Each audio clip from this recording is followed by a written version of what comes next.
2, 3. All right. I am David Wilcock, and welcome to another live stream. I think we figured out exactly when the live stream starts now, so I can begin without any weird drama. We have quite a show for you tonight regarding topics that are extremely central to everything that's going on in the world right now. So going to the slide real quick, I'm going to call this slide. We got the slide. There we go. The Global Very Acrimonious Divorce Part 5.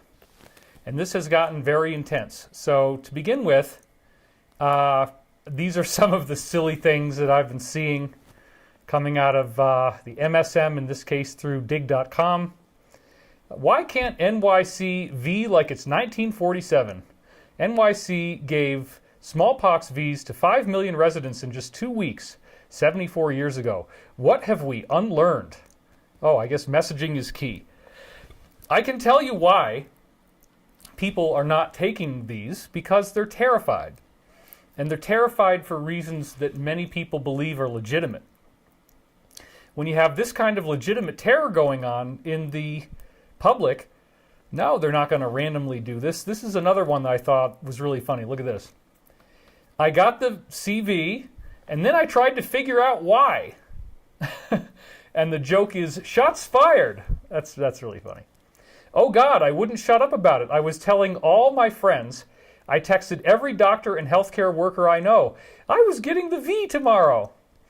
And isn't it kind of ironic, you have to laugh, that his shirt says, go to hell. Okay, I'll just put that out there for you. You can let that outgas on your own and see what it smells like. So here we have another kind of typical MSM thing. These T rally goers are under the troubling impression the president will be I again. CNN's Donnie O'Sullivan talks to DT's supporters in Georgia who insist he'll be eyed as president again despite the evidence to the contrary. Oh yes, all the evidence, right. There's so much evidence that there's nothing to see here, folks. And then this, did DT break the law by pressuring GE officials to find Vs? Did DT's call to Georgia, I said it once, SS Brad asking him to overturn the E result break the law? And then Devin Stone takes a look at whether he went too far. So this is and of course, what are they going to conclude? Oh, it's all this terrible stuff. So what we're dealing with right now, going back to the main camera here, is a major amount of escalation that has occurred just since the day that I last spoke to you, which was January the 5th. If you recall, on January the 5th, I was releasing information to you regarding potential future outcomes of what could happen on the 6th. And those outcomes included what we were hoping would be possibilities that this massive amount of evidence that is truly staggering in scope, let's go over here, that this massive amount of evidence, truly staggering in scope, would be heard legitimately, that the voice of the people would be heard, the questions of the people would be heard, that this would actually happen. And that is not what we got. What we got instead was a very strange sequence of events that were extremely alarming, to say the least, because we ended up having what appears to be an insurgency taking place with people storming the Congress, going inside. This is what actually did happen, as I'm sure you know. I mean, I never assume anything from my audience, okay, because I have some very metaphysical people watching this, and they might not know anything about what's going on. It is possible, so please, I'm not going to try to disrespect you by just being thorough in describing what did happen, okay? Because it's kind of a lot to process. There's a lot going on here. There was supposed to be a vote, and we were talking about this for a long time, a vote that was going to be for whether the process would move forward as the media has been portraying that it will, or whether this evidence would get its day. At the same time, the president called for as many people as possible to go to D.C. that day and participate in, I don't know, I guess he said support your president. So I didn't end up going because we just have had so much stuff going on here, and this was a very intense day, and I've been really focusing on being there for the research. I'm sorry I wasn't able to go. It was simply not possible with our schedule. Otherwise, yes, I definitely would have done it. And I have been there before, so I understand the area. Anyway, what a crazy, crazy situation where I'm looking at this and I'm saying, why? And I'm just going to be totally off the cuff here, folks. If I offend anyone, I'm sorry. I looked at this and I said, why would the president bring these people to D.C. on this day with the kind of threat profile that we're dealing with here, given the fact that the enemy is so outrageous that why wouldn't they just want to ace 1 million people at once because of their political beliefs? I totally had to just let go of worrying about that. I didn't make a big stink about it. I didn't say anything on these videos, and I just trusted that there was a lot more intel than I had available to me, or basically that the DS wouldn't want to destroy their own nest, or at least not just yet. In other words, that level of force is probably far too dramatic for anything where they want to try to bounce back from it and still be able to run this country the way they want to, however that turns out to be. I think most of you have a good idea. So here we are looking at this thing going, wow, this is a lot of people in one place at a very, very sensitive time. Is there something else going on? It's almost like the president was dangling out bait, right? Come on over here, you know? So it's very interesting that when the insurgency took place, when there was a break-in, as I'm sure most of you have probably seen by now, it's gotten very widespread circulation. Although there is a bucket brigade, you know, to try to ban these things and delete these things after they take place very quickly. I saw many, many videos that showed unequivocally people in uniform, police, allowing, you know, opening the borders and waving people through going, come on, you know. It's not just, this did happen, okay? So this was not, you can't just get in there unless they allow you in there. I remember hearing secret briefings years ago, hope I'm not giving too much away here, but around the White House, there's always a bunch of guys who look like bums and they dress like bums and they smell like bums, but they're actually agents and they are very dangerous and they have their little comms and they've got their weapons and everything. So they're watching you long before you get in there in ways you don't even understand. To be able to just walk in, I'm sorry, it's not possible unless it was authorized and allowed. So because the president's speech was delayed, because he started late, that whole crowd of 500 to a million, 500K to a million, was brought to a different area from where this took place, so that probably we didn't get a much bigger problem. If that whole crowd had been right around the Congress, then there could have been a much, much greater amount of people going in and a much bigger issue. So this event causes them to whisk everybody out. They're all terrified. And the people in Congress are terrified, right? So they got to leave. And then they come back at night after everybody's gone. This sounds pretty freaking familiar now. And going back to the main camera here. They come back at night, and then they just vote it through. And this was earlier in the day, they had said, the vice president had said, all evidence will be considered and heard thoughtfully, and everyone will have a chance to object. All the evidence will be heard. Every representative from every state will have a chance to object. Well, that's what they said they were going to do before this scary thing that happens. The scary thing that happens might not be just a random event. It has all of the trappings of very strange, patterned behavior, to seek objectives and get those objectives to happen. This is not at all unfamiliar. There's plenty of historical precedent for exactly these sorts of things being done on the inside, by the inside, not as just random events. Hence, the uniformed officers waving people right in, showing them where to go, pointing to it, helping them out. Well, then you got to say, well, why would you want to do that? Why would you want to let them in if this was actually planned? Okay, why would you want to let them in?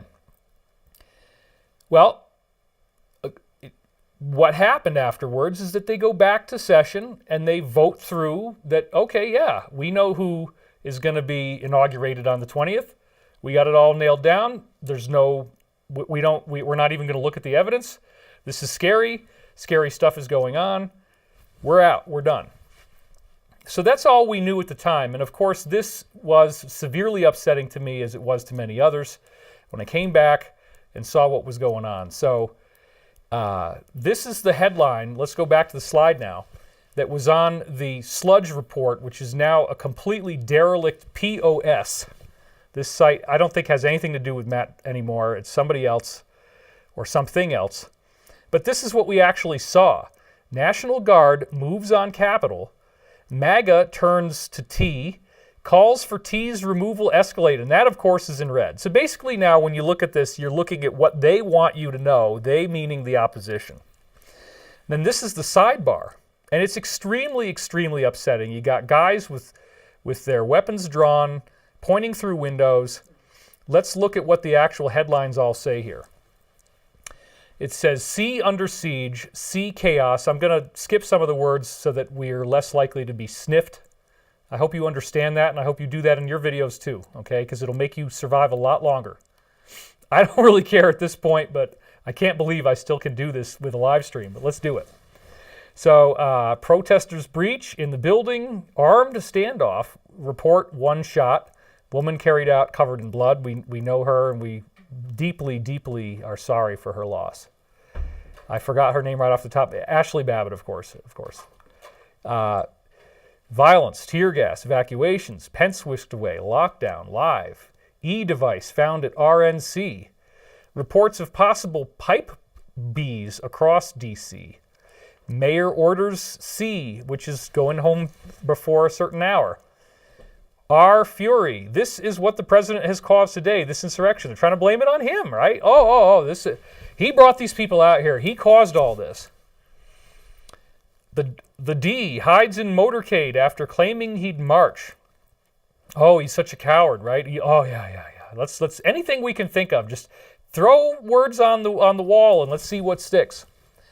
Watching chaos unfold on television at White House. Rudy threatens trial by combat. Fox cuts Don Jr. after he screams profanities. Conspiracy theory extremism tops 2021 T concerns. And it's only after you go down and to the left, with this being the headline, if it bleeds, it leads, and all these little headlines, down and to the left, not even on the main headline, it says, P rejects call to overturn B's E. Okay, that's in red. And then they got a picture of the president looking very angry, of course. And then Trader Mitch says our democracy would enter a death spiral. Well, no, that already happened, my friend. And I will see you in Cuba pretty soon, I think. The D privately admits it's over, but wants to brawl for attention, of course. He's such an attention grabber. Oh, he has disgraced the office. Yes, yes. We almost all agree on this. MAGA fans scream traitor. Yes, if you start betraying our country like this, you better believe that if you get on a flight, people are not going to be too happy. That's just, I can't control that. I would tell them not to do that to you, but come on, what can we do here? It's going to happen with some people. If he pardons himself now, he'll be walking into a trap.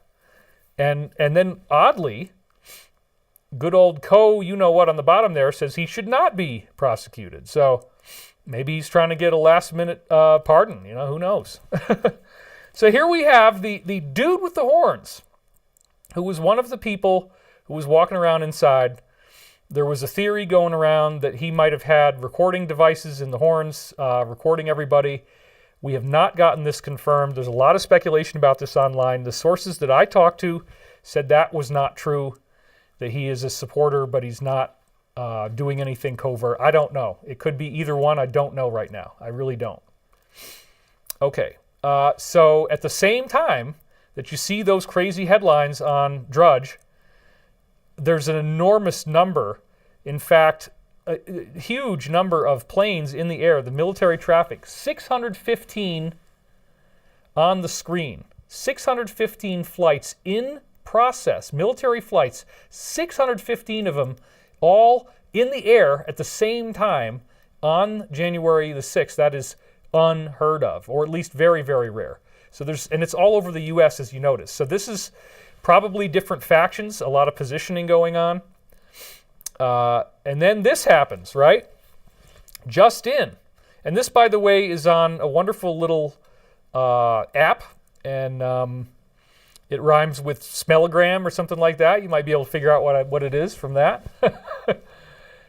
So our dear, dear, wonderful friend and new Statue of Liberty, Lady Liberty, Sydney, she is rocking it, and I send her all the best, and I hope you do too. Just in, FB's Zuck blocks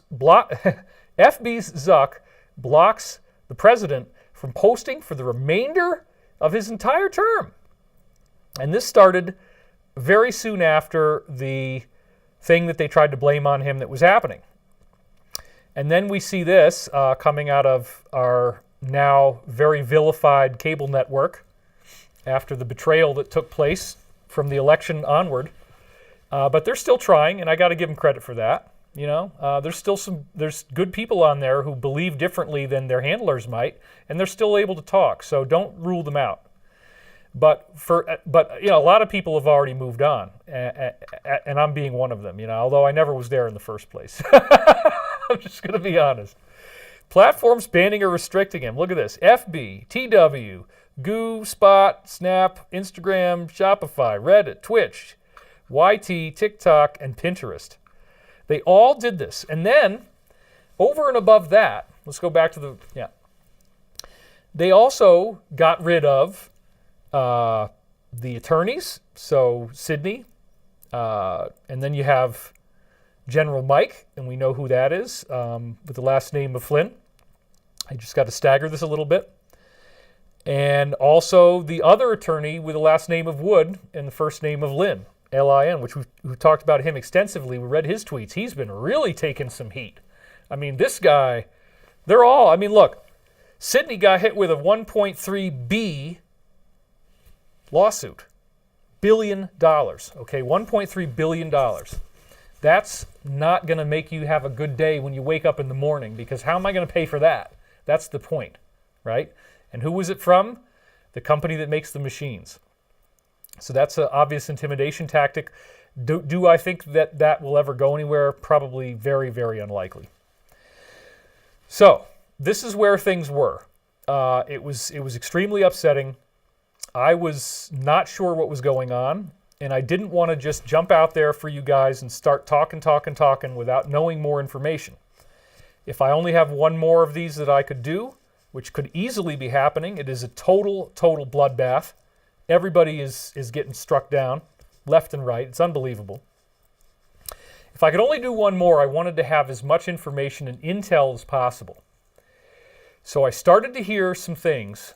I guess it was maybe as early as the 8th or something, maybe the 7th even. First it started with, okay, the dude with the horns, and he had cameras in the horns. And then I asked my insiders, and they said, no, that's not true. Now, that might be true, but they don't know. If it is true, they don't know, okay? He just seems to be a regular guy. Seems to be. Okay. At the same time, we're hearing reports that there are seizures that took place at this event. In other words, it sounds as if, and this was the rumor at the beginning, and this, of course, I could have done a whole video just on the speculations. I could have taken pictures of where I saw it and laid it all out for you, but I didn't want to. I said, if this is anything true, I want to respect my audience enough to wait a little longer and do the due diligence and get the facts. So then Sydney started to release things on this. By the way, if you use the app that I mentioned before that rhymes with Graham, okay, or has Graham in it, and I'll just be as vague as that on purpose, it's one of only two that is highly recommended that probably is completely secure or at least very difficult to break. The other one has to do with something related to a signal. You might have heard of that. Anyway, those are the two, and you really should not use anything else. So you can go on to the one that ends in Graham, and you can type in her name, and then you can get on that group. And then when I started on that group, it had like 10,000 people or 15,000 people. It's now up to over 110,000. It's grown exponentially in just the last couple of days. And now that another recent replacement is a possible replacement for Twitter has been completely nuked and is going dead in a few hours for a week because Amazon took them down. You know who this is. It starts with a P. At that point, it's like, okay, whoa. They don't have any way to talk. But there is this. Sydney's method does work. You can go in there, type in her name, and then you can become part of her group. You just add it, and then you get these texts that come in when she sends them out. So this is what I'm going to show you now. Let's go back to the slide. She showed us a confirmation from this particular general, and I'm going to try to reduce, because the footprint on him is going to be huge, about a particular seized object, which we're not going to say what it is at all at this point, because it's so... I'm going to have to be really codified as I go through this. So this is, I just took this a couple hours ago. It was, I guess, this morning. So it was 2:21 a.m. this morning that this came in. She finally gave us this. It had first braked through Centilli, first name Pete. I love his show too, and I love to listen to him. So, and, you know, he was the first one to break this. We have to give him credit, but then Sydney came out with it last night. So this is what it says. Lieutenant General Thomas Blank, speaking at the blank, he says that good guys, part of SF, got a certain person's object during the breach of the Capitol on Wednesday. He says she's frantic, and this is why she is pushing to get rid of the main guy. It absolutely rocked me to the core. My wife was there with me, and we were looking at this thing going, I can't even believe it, because it sounds too good, right? Oh, come on, they got the laptop? What? No. It can't. It's too good. It's too perfect. It's like divine intervention. It doesn't even make sense. How could this have happened? I didn't want to believe it. I wasn't going to put anything out about it at all. Then we see this, and he just lays it down. So this video is probably going to become impossible to find. She did post a transcript at some point, and maybe we'll go back to that later if we even have time, but we might not. Back to the slide again. This is another one that she posted. Another fragment of what he was saying to these assembled people who were there. The coup is being used to destroy small businesses. They're censoring the prez. The affidavit revealing Italy's role in the RE is true. The affidavit is true. So we're going to learn about what that means in just a second. And that also got me very, very excited. And then last but not least, the third one of these, every American needs to stand up. The attack on the sea was done by A, but it was enabled by these names.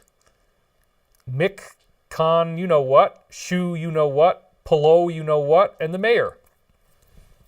Co, you know who, sold the top secret program, and then we're not going to say anything about that, to the not going to say anything about that.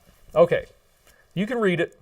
I'm sorry if you can't read or if you're listening to this over the radio. Some of this is going to be a little bit encrypted, but basically what we're saying is that he's revealed, okay, let's go over here now. What Thomas, I'll just refer to him as Thomas, and I'm not meaning to diminish his title, but it's just the best security, okay? What Thomas is saying is that they found, he says it right flat out in these videos, that they found 7 different drives that, you know, the kind that you store data on for a computer, 7 of those, 1 folding computer, and a server. A server's a pretty big thing. Servers usually are blades, and so they're pretty large. And And then he was saying that they had to get it out. They had to get it out of the that it was removed from that building where it happened. So I'm going to actually skip ahead right now because I know I have this. So let me just skip ahead here, folks. I'm sorry, but this is okay. Let's see if I can find it. Maybe it's not in here. Oh, I guess I didn't have time. See, this was so crazy. I'm doing so much stuff here trying to get this all ready for you guys, and so I didn't have that ready. All right. Anyway, no big deal. No big deal. So the idea now is that there was something that there's a wealth of data that has been found in these machines, and it is so incriminating that we are, our breath is taken away when we learn the truth. He explains that these are incredibly cowardly acts involving collaborating with a certain said foreign country that we've already been hearing about, starts with C, and that collaboration apparently was coming out right from the emails that they're texting and they're excited and ooh, look, it's, and they planned out the whole thing. Well, if you go back to what Lady Liberty said, before, and I defined her before. Okay, we have this interesting program that does reverse surveillance. So they're able to get in there and watch what the intel community is doing, the moves that they're making. They're able to track those moves. They're able to document them, and apparently the enemy did not know this. The program was started with a K, and it rhymes with Rackin', right? So you understand where that's going. So, and this is unbelievable, if it's true, that they intercepted that this plan was going to be done. They knew it was coming. They set them up, and they had people waiting, certain special agents waiting, to go in there, to do the extraction, and to get it out. Now, what I didn't have for you is that the video in question not only talks about it, it actually shows footage of two guys coming down the stairs inside this building in question, and the guy in the front very clearly has a large rectangular object inside his gray jacket. It's poking out dramatically. I have a picture of it, but I forgot to put it in. It's too much going on right now. You can go find it if you're very fast, and if you have that particular app I mentioned, you probably be able to go see it. So then there were people trying to grab these guys, and then somebody up on the top, who was obviously another part of the team, says, "Leave him alone, leave him alone." Because these were apparently, supporters of the president who were grabbing onto these guys and trying to rough them up. And then the guy said, "We are not anti," you know what that part is, the name of a particular group. "We're not that. Don't, leave me alone. We're not, we're not." So clearly, this was apparently the exact moment that extraction was happening, and you can see he's holding something really big in the front of his jacket. This is so exciting. But going back to what the slide said, it also talked about new information coming in from this particular insider, and this is the second one here that we were just looking at. The affidavit regarding this particular country's role in the rigged election is true. For the name of the country, we'll just use the letter I from now on, just so you understand. Okay, and I probably shouldn't have said, that whole thing. I got to say RE. All right, so the affidavit is true. What affidavit? Well, this is some other news that you might not have heard of.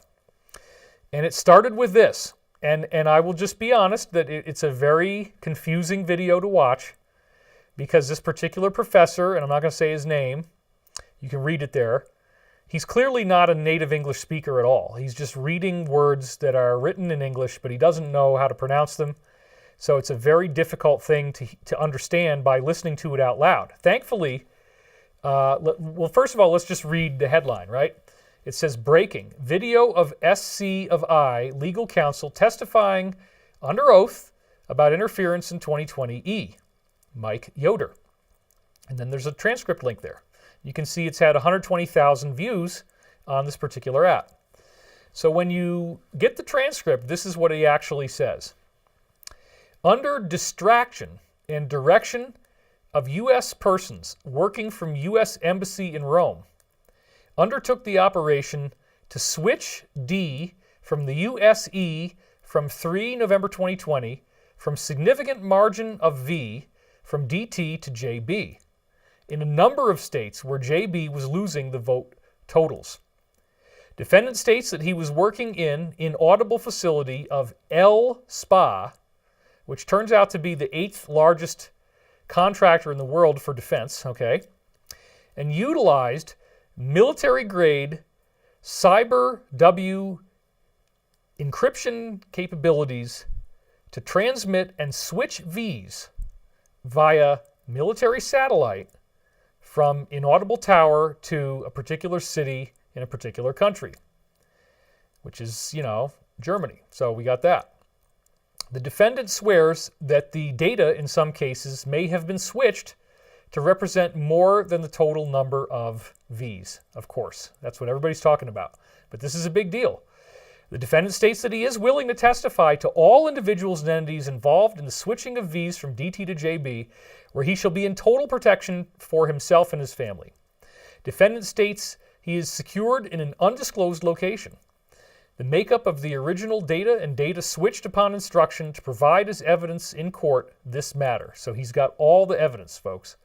I hereby and declare and swear that the above stated facts have been stated in my presence. So, now I'm going to dig in a little more, and this is where it really gets interesting. This is from a particular website. You can see at the top, NOQ from there. Global DC, I'm not going to say that, IT expert testifies in I court. He and others switched Vs in the U.S. race. So I'm going to read from this now, because this is totally mind-blowing, folks. I am still in shock. Okay, so there's the link. If it's still, if their website doesn't get killed off, there it is. So Rome, January 5th, note the date, 2021. An employee of the 8th largest global DC, LSPA, provided a shocking deposition detailing his role in the most elaborate C act affecting a USE. Sorry, folks, if you're listening to this by the audio, you have to figure out what those letters are. If the video is there, you'll see it, no problem. Corroborating the particular individual that was in national intelligence as a director, whose last name starts with R, corroborating his report of international intrusion, this particular man, Arturo, outlined the scheme that proved successful in using L computer systems and military satellites located in Pescara, Italy. Recent reports of a hack at L now appear to have been an orchestrated cover to mitigate blowback on the corporation, which is partially owned, this is important, folks, partially owned by the government in that country. So they used these systems to do it. NIA, we'll leave it at that, a government transparency organization partnered with the Institute of Good You-Know-What to thoroughly investigate and research the irregularities, which yielded the long-awaited proof that a flawless plot to take down America was executed with extraordinary resources and global involvement. Americans and elected officials now have proof that the E was indeed stolen. Wow. This provides the mechanism for each state to recall their slate immediately or face lawsuits, and request all federal agencies to lock down all internal communications, equipment, and documentation from the embassy in Rome. Well, duh, of course. That's the mechanism that's been provided. Quote, make no mistake, this is a overthrow that we will stop in the name of justice and free and fair ease, stated Maria, and I'm not going to say the rest. Maria is the woman running this, and we'll learn a little bit more about her as time goes on. She's a former agent for alphabet group that starts with a C. She's got that background, and she is doing some great work here. The Institute issued the following statement, quote, our mission is to provide the full truth, expose the perpetrators of this horrific crime, and ensure that every person involved, regardless of position, be prosecuted to the fullest extent of the law. NIA and the IGG are making the following demands on officials. Depose SD officials, starting with Rome staff, including this particular name. Immediately strip L of all contracts and seize its assets. That's the company from that foreign country that we were talking about. All members of the legislative branch in that building, that office, that you know what, all those members must speak out against this foreign and domestic interference or face recalls and suspicion of involvement. Implement the most severe penalties for participants who had knowledge or participated and who refused to assist in the investigation. These are all suggestions, of course. Maria also added, quote, states must prosecute all illegal V activities and provide immediate legislative remedies. There can only be zero tolerance for criminal interference in American E's. This international must be met with swift action by the President and be fully supported by E officials for the protection of V integrity and the prosperity of our great nation. Okay, so now we're going to dig in deeper, even more. And I don't know if you've seen this, but I think all of this is critical that you see all of this. We're still going to try to keep it well under 3 hours here, but I want to make sure I get all this to you. I've done the homework, you don't have to. So you look down there, you can see a particular website on the bottom left you might be familiar with. I'm not going to say it out loud, as usual, because this is crazy what's going on. This is January the 10th. All right.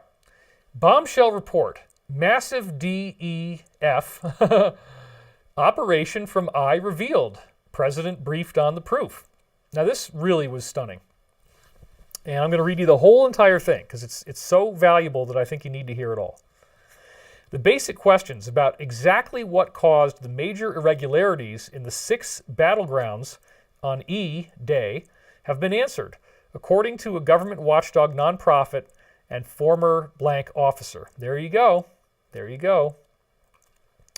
In a phone call with volunteers and contributors on Tuesday, NIA Chairman Maria explained how she came upon irrefutable proof that the 2020 EF originated in I, involving a veteran Foreign Services officer and IDCL. The theft of the E, I shouldn't be saying that word too much, was orchestrated in the Rome E by an employee, blankety blank, a Foreign Service officer of over 20 years. There you go. In the embassy, right in the embassy. Isn't that, they just put it right in your face. And then there was a series of these tweets, and they quoted from a few of them. Apparently there was 15. This is number 12. The theft of the E was orchestrated by ... We said that.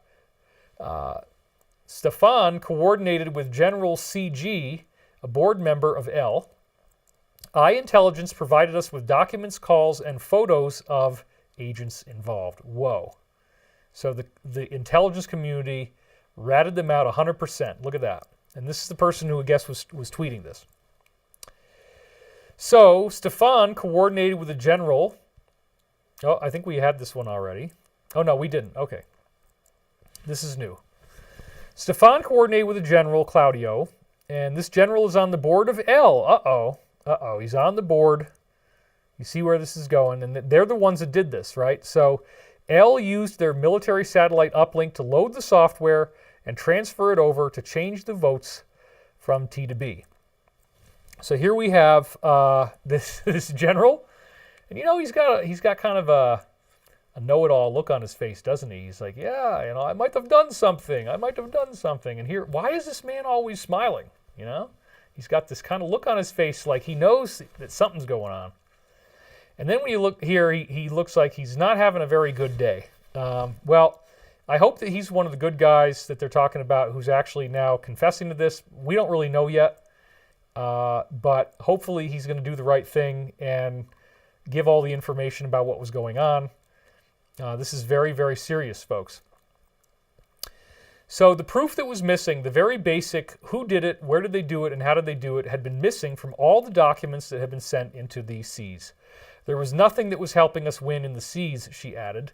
This unprecedented foreign attack was funded by none other than former U.S. President, you got it. Yes. Schools, jobs, education, healthcare. Right. Okay. Well, that's pretty crazy. They thought they were very shrewd in how they did it. They had a really brilliant plan that was orchestrated by this man himself with the help of Renzi, the former prime minister of this country. So Renzi, let's take a look at Renzi real quick. Oh, my friend, I must tell you. I'm going to do a toast tonight, but I have to do the toast with my eyes only halfway open because I am so drunk I cannot see anything. I don't know. That's my Italian. There you go. It's not very good. I'm sorry, but the guy's lidden. You know, that's what we used to call it in college when you can't keep your eyes open. You're lidden. And look who he's friends with. You know, they seem to be very cozy here. They have a very cozy relationship, yes. And he can't seem to keep his eyes open there either, you know. So here they are, you know, these guys are buds, okay? They've been friends for a long time. Get away from Christine Lagarde, you guys. Like, you know, look at her bodyguard behind the two of you. He's got his fist clenched. He's not too happy about how close you guys are. And the former prez on the right there, like, your arm might be a little bit inappropriately positioned. I'm just going to, you know, I don't know. But and she's got this look on her face like, what? Oh, yes. $400 million on a series of pellets. We gave them 14 pellets with $400 million. You're going to learn that in just a minute. It's unbelievable. If somebody gave me that much, I would not take it. I would not do these kind of deals, but you can see that if I put my hands out like this, it means I'm saying something important, and that's a gesture that I like to use to make you laugh, as I can see you're doing. You're smiling, you're snickering. That's very good. I want you to be my friend because down the road I'm going to need you, so help me out here. And by the way, let's just kind of sneak off to maybe an undisclosed location so we can talk. Yes. Look at his face. I like it. This is unbelievable, folks. The shocking news is the funding. Blankety blank in 2017 actually took $400 million, 14 pallets of cash. And that money was transferred over to different accounts. We have the exact travel plan of that cash. That was the plan, the funding, to unravel the presidency. Kaboom. So here's 12 pallets. And obviously these are double high pallets, which you might not always do. They might be half height. This is $1 billion, okay? So if you were to chop all these pallets in half in size, add 2 more, you get your 400M. So that's about right. 14 pallets, I can totally buy it. So wait a minute. Let's just pause for a second here. Do you actually mean to tell me that through some weird system that could include EBS, the emergency system that's going to let things happen, you know, I'm not going to say that either. Do you honestly think that all of this would be coming out right now if it's all going to be fake and none of it is true and it's all a lie and it's all a deception? You got people fighting, risking their lives to tell us this stuff, and it is unbelievable. So for me, when I look at what I'm seeing here, I get very, very excited about this because I'm saying, whoa. It's so specific. There's all these details, and they're saying that they have the sworn affidavits, the documents, they're ready to go forward, and you're going to hear more about this. So let me keep going. The shocking news is the funding. BO in 2017 actually took $400 million, 14 pallets of cash, and that money was transferred over different accounts. We have the exact travel plan. That was the plan, the funding to unravel. I guess we already said that. I just wanted you to hear it again. It's so crazy. This is from a tweet now. And so there again, to give you a sense of the massive volume that would have had to be transferred. Now, that's a lot of bribes, folks. That's a lot of payoffs. 14 pallets, $400 million. You could get a lot done with $400 million. You could get an enormous amount of work done if you were working this way. It shows just the number of people being paid. The payroll is gigantic. The scale of this thing is huge. It's unbelievable. Let's go back to the slide. Zach claims she obtained a sworn affidavit from a whistleblower within L, the 8th largest DC, outlining how the crime of the century was committed. She passed it along to the president and his lawyers on Christmas Eve at Mara you-know-what. Quote, and I informed him that he is getting the best Christmas present he could ever ask for, the affidavits of the people who did it, and their confession and assistance in letting everybody know what happened. This is so exciting. Then there's another tweet in the article, 14. On Christmas Eve, we met with President T at Mar, and okay, so this is the same thing we said before. He's getting the affidavits to people involved. We need the grassroots army like never before because the people who thought they stole the E have lost and they don't know it yet. There you go. I said, Merry Christmas, sir. We're about to give you the best Christmas present ever. You're going to have the evidence you need from the whistleblower who actually committed the crime of uploading the material. Zach then explained that when the proof comes out, the states must act swiftly and punish harshly those who tried to interfere in our E. States must prosecute all illegal V activities and provide immediate legislative remedies. There can only be zero tolerance for criminal interference in American E's. This international C must be met with swift action by the Prez and be fully supported by officials for the protection of V integrity and for the prosperity of our great nation. Former blank officer Brad J. claimed in December that the U.S. government had discovered the IEF operation used L's satellite network to upload fraudulent Vs into the main swing state systems via the internet. Quote, I think we're finally tracking this down as to where the actual problems took place. All this broke in I, Johnson said. There you go. And that's the video that was linked. I haven't seen it yet. I haven't had time. There's so much going on. I had to get this to you tonight. Very important that it's tonight, folks. Sorry it's going to take a couple hours to explain, but you do not want to click off here. Just stay with me. This is very exciting. The way it's shaping up now, the U.S. E's were changed. The results were changed in 5 or 6 key states. All those VMs were hooked up to the internet. The internet was then used to download the information to those famous servers in the country starting with a G. If these claims are true, B will never set foot in the White House again, and the world will soon learn the truth about the biggest crime in American history. And here's our old buddy who's taken a lot of heat now, and this was something that he tweeted out the night after this all took place, with January the 6th. The night of January 6th is when he did this. Time for rest. I had to stay up to watch the conclusion of the greatest attempted theft in history. Now, this is very important, folks. Now it is a completed crime. It had to be completed first with no interference. This is important. This is my words adding it in. Then he says, many traitors will be arrested and jailed over the next several days. Woo! I really, really hope that's true, folks. And I believe it is, and I'm showing you why. We got to unpack this thing. It takes a little time, and you got to hold all the data in your head, but there's not a whole lot of data, so let's keep going. He says, I want the truth. The president will serve 4 additional you-know-what. Okay, so then we have this one. He also echoed and then made a comment where a particular user said, sleep well tonight.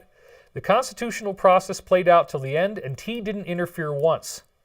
You are going to love how this movie ends. And then Wood says, I could not agree more. The best is yet to come. This is another tweet that came out right in the middle of all this stuff. This was actually 2:59 p.m. on the day of. My humble opinion from having studied K tactics, color revs, disinfo campaigns, all of it, is that this is being completely staged to destabilize the U.S. This strikes me as the culmination of decades of planning and preparation. It is not spontaneous. And then he says below, we got to read this one too, I was a journalist in Moscow during the color revs in Ukraine and Georgia. I did field research in Russia on civil society, and I have journalist friends in Eastern Europe. The events today are remarkably similar to what you see in that part of the world. Well, I wonder why. Maybe it's because the same people are doing it, right? I can't imagine why it looks so similar. All right, here's another one that I saw, same day, January the 6th, 3:48 p.m. As just reported by @FDR, D.C. Mayor sent a letter to DOD, DHS, and DOJ yesterday refusing federal law enforcement assistance to handle the e-protests and demanding that officials stand down. Whoa. Because this is an insider war, and she's in the faction who thinks that the guy who's there now is some kind of rogue guy who has to be stopped, and she's buying into all this rhetoric. So then we got to look, and then in response to this tweet, this is the original one that they were responding to. One thing we're going to need answers on, this is on the bottom now, is why it was so easy to breach the Capitol. This is a major national security issue. It should have never been this easy to do. Imagine if those were actually well-trained T's with weapons that could have done insane damage. This is unacceptable.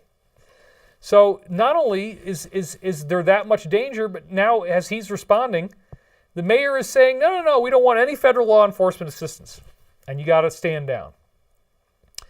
So here's another thing that is very interesting, and there's a lot to this. The tweet says, the Prez just told everyone to disperse and go home, check off another box, and then we're reading about this act from 1807. The Act of 1807 is a United States federal law that empowers the POTUS to deploy USM and federalized National G troops within the U.S. in particular circumstances, such as to suppress civil disorder, and rebellion. The Act provides a statutory exception to the Posse Comitatus Act of 1878, which limits the use of military personnel under federal command for law enforcement purposes within the U.S. Before invoking the powers under the Act, 10 U.S.C. Section 254 requires the Prez to first publish a proclamation ordering the insurgents to disperse. So this was actually done. So bear in mind that everything is being done legally. And Santilli also said something interesting last night. I can't remember what it was. There was something like wind of grace or grace wind or some two-word phrase that the president said in a speech that is a code term, or he was interpreting it as a code term, having to do with a particular plan that was being activated. So there's a lot of interesting things going on here. So back to the slides again.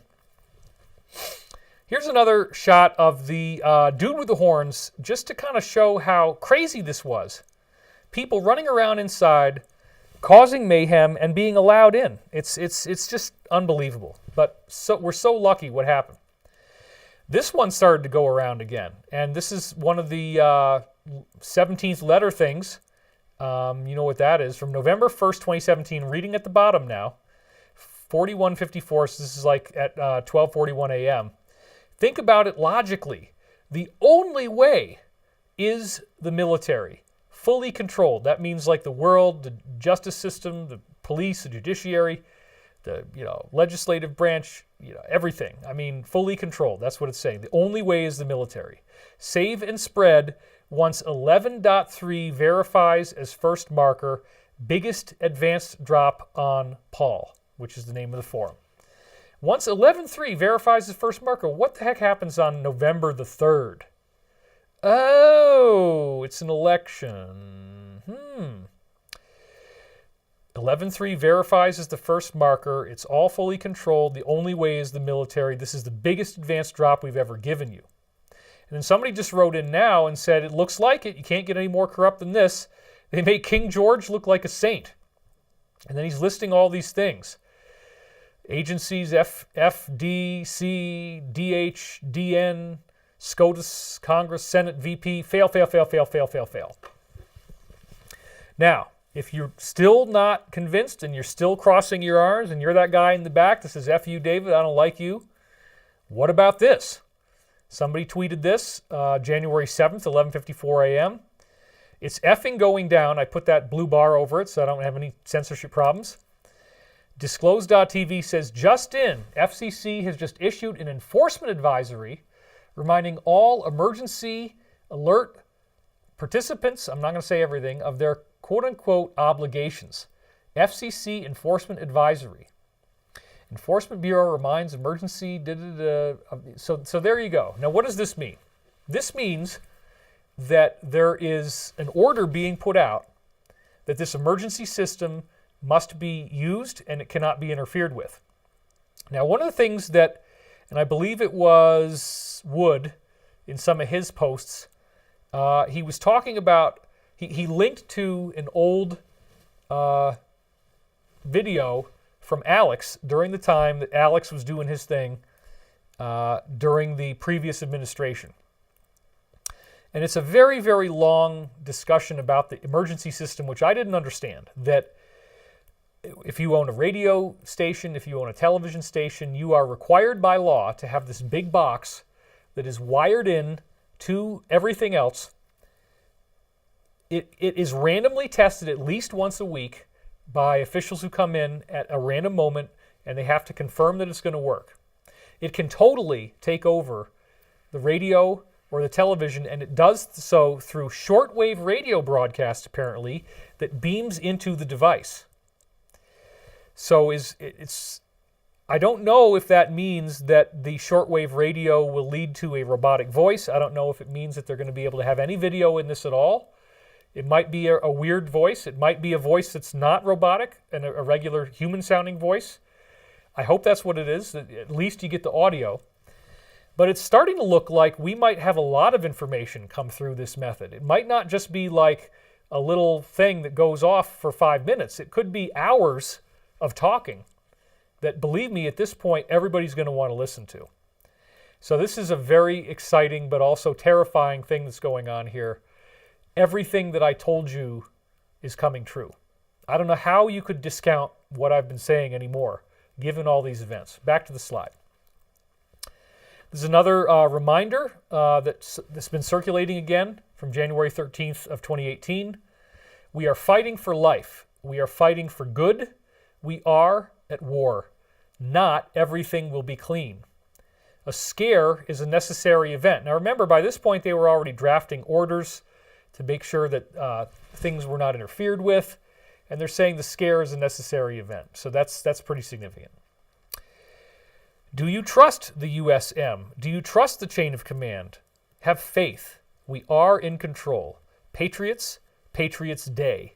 Have faith. You were chosen for a reason.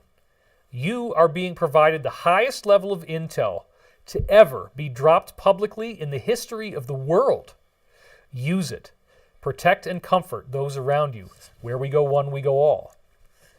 So a scare will be, not everything will be clean. A scare will be a necessary event. This is before all this other stuff happened. But isn't it interesting what they're saying here? And then someone else said this in a response to one of my, no, it wasn't one of mine. It was another one. I just saw this online. It was below one of the other ones that I was looking at. I knew it. I was just telling my husband this morning that it was odd timing. We just recently got 2 Amber Alerts. There haven't been any in maybe even years, and all of a sudden we get 2. This is in one particular part of the country where this happened. With this particular announcement from the FCC, I'm certain they're testing the EAS. And then look at this. In the city I live, in MI, our EAS sirens around town have been going off for about an hour now. It's outside of normal testing, no bad weather, etc., and it's going on for too long. People are out in the streets wondering what's going on. And then somebody said, where in MI? I'm there also. But obviously, MI is a big place. But he didn't want to say what city it was, or she didn't want to, obviously because she doesn't want to be targeted. And then this is the actual post. Enforcement Bureau reminds EAS participants of compliance obligations. So there it is. Boom.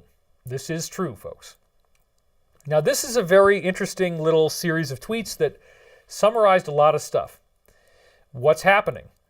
And, I'm not going to pronounce it the way he did, but that's a special thing, a little code there for the 17 folks. Number 1, Trump, I said his name. There we go. Number 1, T got patriots to show up en masse yesterday. Number 2, ...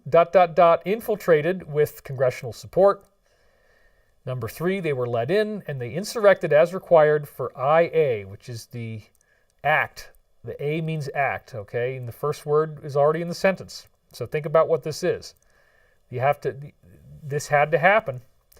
MI had people fully infiltrated in this group and were recording everything. It sounds like that is true. I don't know from where.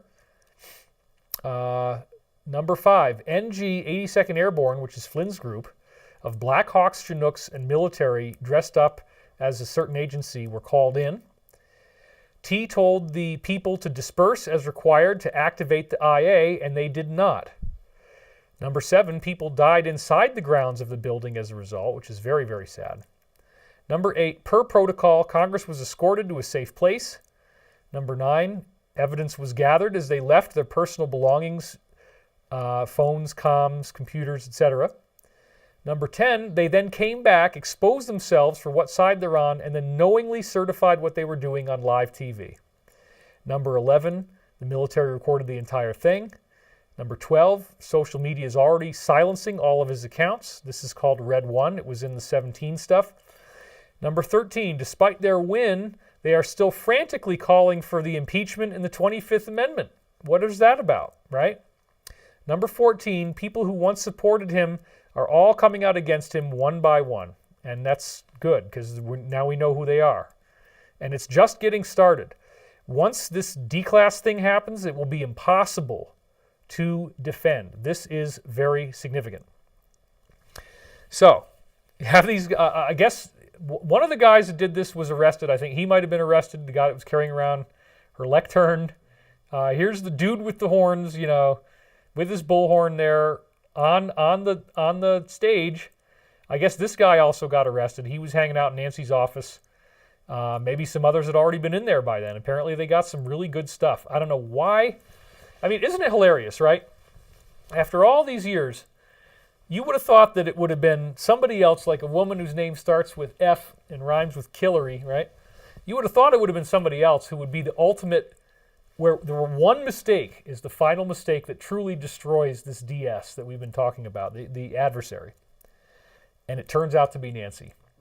If you organized it, if you set it up, and you paid for the whole thing, $400 million, maybe they're still using that. Maybe they got probably a lot more money has been spent since then. Why in the world wouldn't you remember to grab all your computers? But they're not thinking. See, this is, it totally, it's so beautiful in military history. This is going to go down as the same kind of thing of the German premier, marching on a particular city in Russia, doing it in the middle of the winter, and then not realizing there'd be a slash and burn and the troops were all going to die off from starvation and thirst and cold, because they burned down all the houses, the food. They destroyed everything that could keep people alive in the entire path that they knew he was going to be going. And remember also that the code was broken by Churchill. He knew this, but he could not come out with what was really happening. He could not protect London. He had to allow it to happen. Folks, I would strongly advise you to consider that there are things that are going to have to be allowed to happen at this point. I hope that there are antidotes for certain things.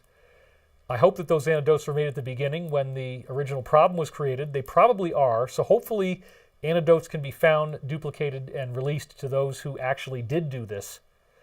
If not, it doesn't look good based on what we know about this thing. So a lot of stuff going on. Back to the slide again. And then somebody made this point, and a lot of people have been making this point. This was on the 6th. Remember when Dem activists stormed and then occupied the WI Capitol building for a month? The media adored them. So it's only if this is the... you never want to let a good crisis go to waste, right? That's the old saying. So, yeah. Depending on how it's being done and whether they benefit from it or not, they're going to have a completely different reaction to it. It's really quite amazing that only one person was shot in this. Unfortunately, she did die, Ashley, but it's so much less than what it could have been. And we did a global peace meditation the night before because I didn't know what the heck was going to happen on the 6th. I didn't want to talk about it, but I'm thinking to myself, the president brought 1 million people out there. We got to protect them because if some really big thing goes down, I don't want to see this. I don't want to look at it the next day and wonder if I should have done a global meditation the night before. We only had 1 death. from actual violence. I mean, the other ones, there's apparently like 4 or 5 total from heart attacks or whatever happened. But anyway, it's very, very small. I just got notified we have 143 people watching live. Thank you to each and every one of you. I love you. Dude, this is crazy. I'm talking to the guys now. I'm not calling you a dude if you're a woman, so I apologize if you just took offense to that. Everybody's looking for something to write about, right? Dude, I'll just talk to you guys for a moment, okay? We have an obligation to protect the feminine here. The feminine is the vulnerable. The feminine is the sensitive. The feminine is the nurturer. We cannot allow our planet to be destroyed. We cannot allow our planet to turn into a dictatorship. Elizabeth and I were talking to a friend recently who had traveled in China.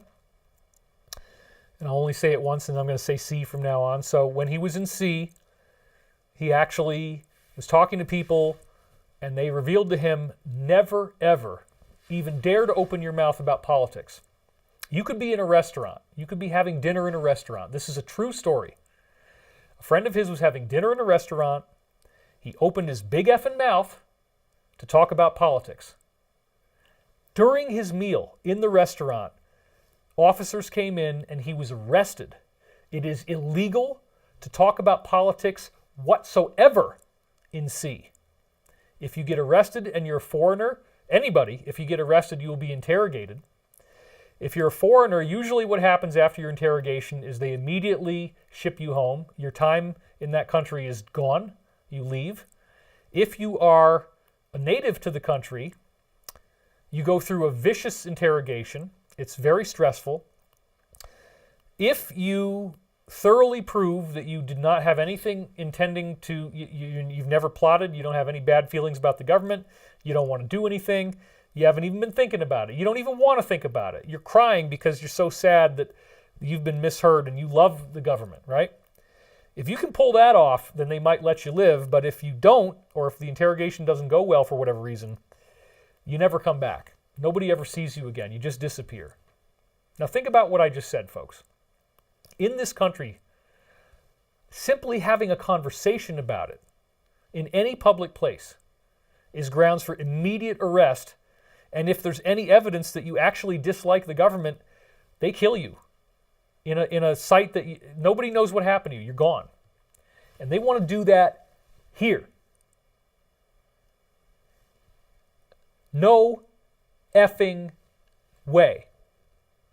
I don't care what has to be done, as long as it's within the guidelines that we have had, that have been voted upon, and the rules and regulations that we have collectively agreed are the governance that we're going to follow.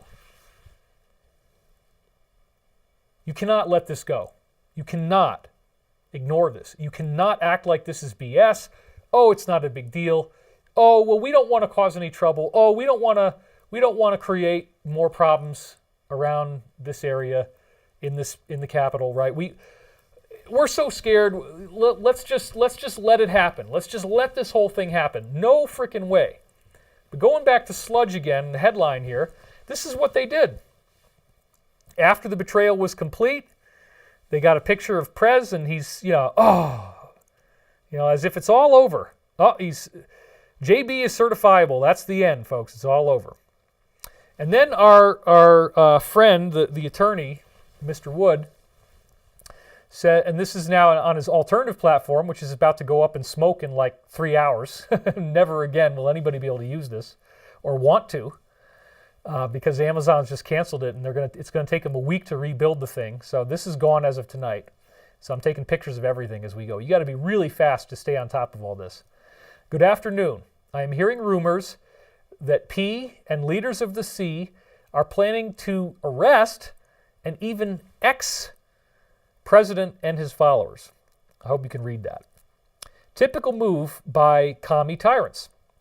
They will never do it, as 80M plus patriots would react, and it would not end well for the commies.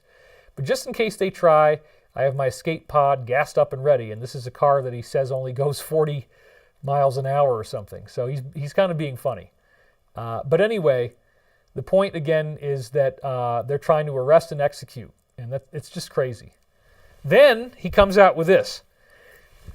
Right after the VP is walking off the podium, the very first person he meets after he's certified that this thing is going through, or so they think it's going through, here's this guy who you'll notice is not really wearing his mask. Ooh, bad boy, I can see the tip of your nose there.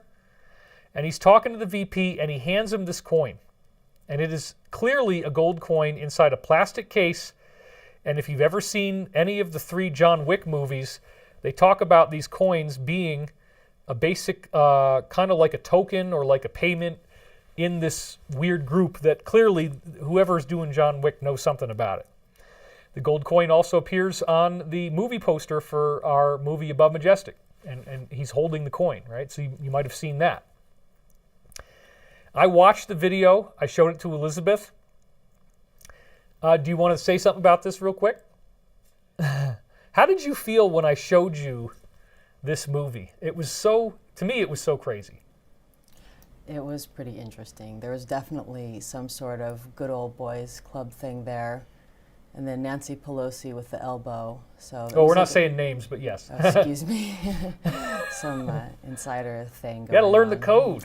Sorry, I'm green here. It's an outrage. It's shocking. So back to the slide again. It says here, blankety blank receives strange coin after certifying the fraudulent da-da-da. Okay.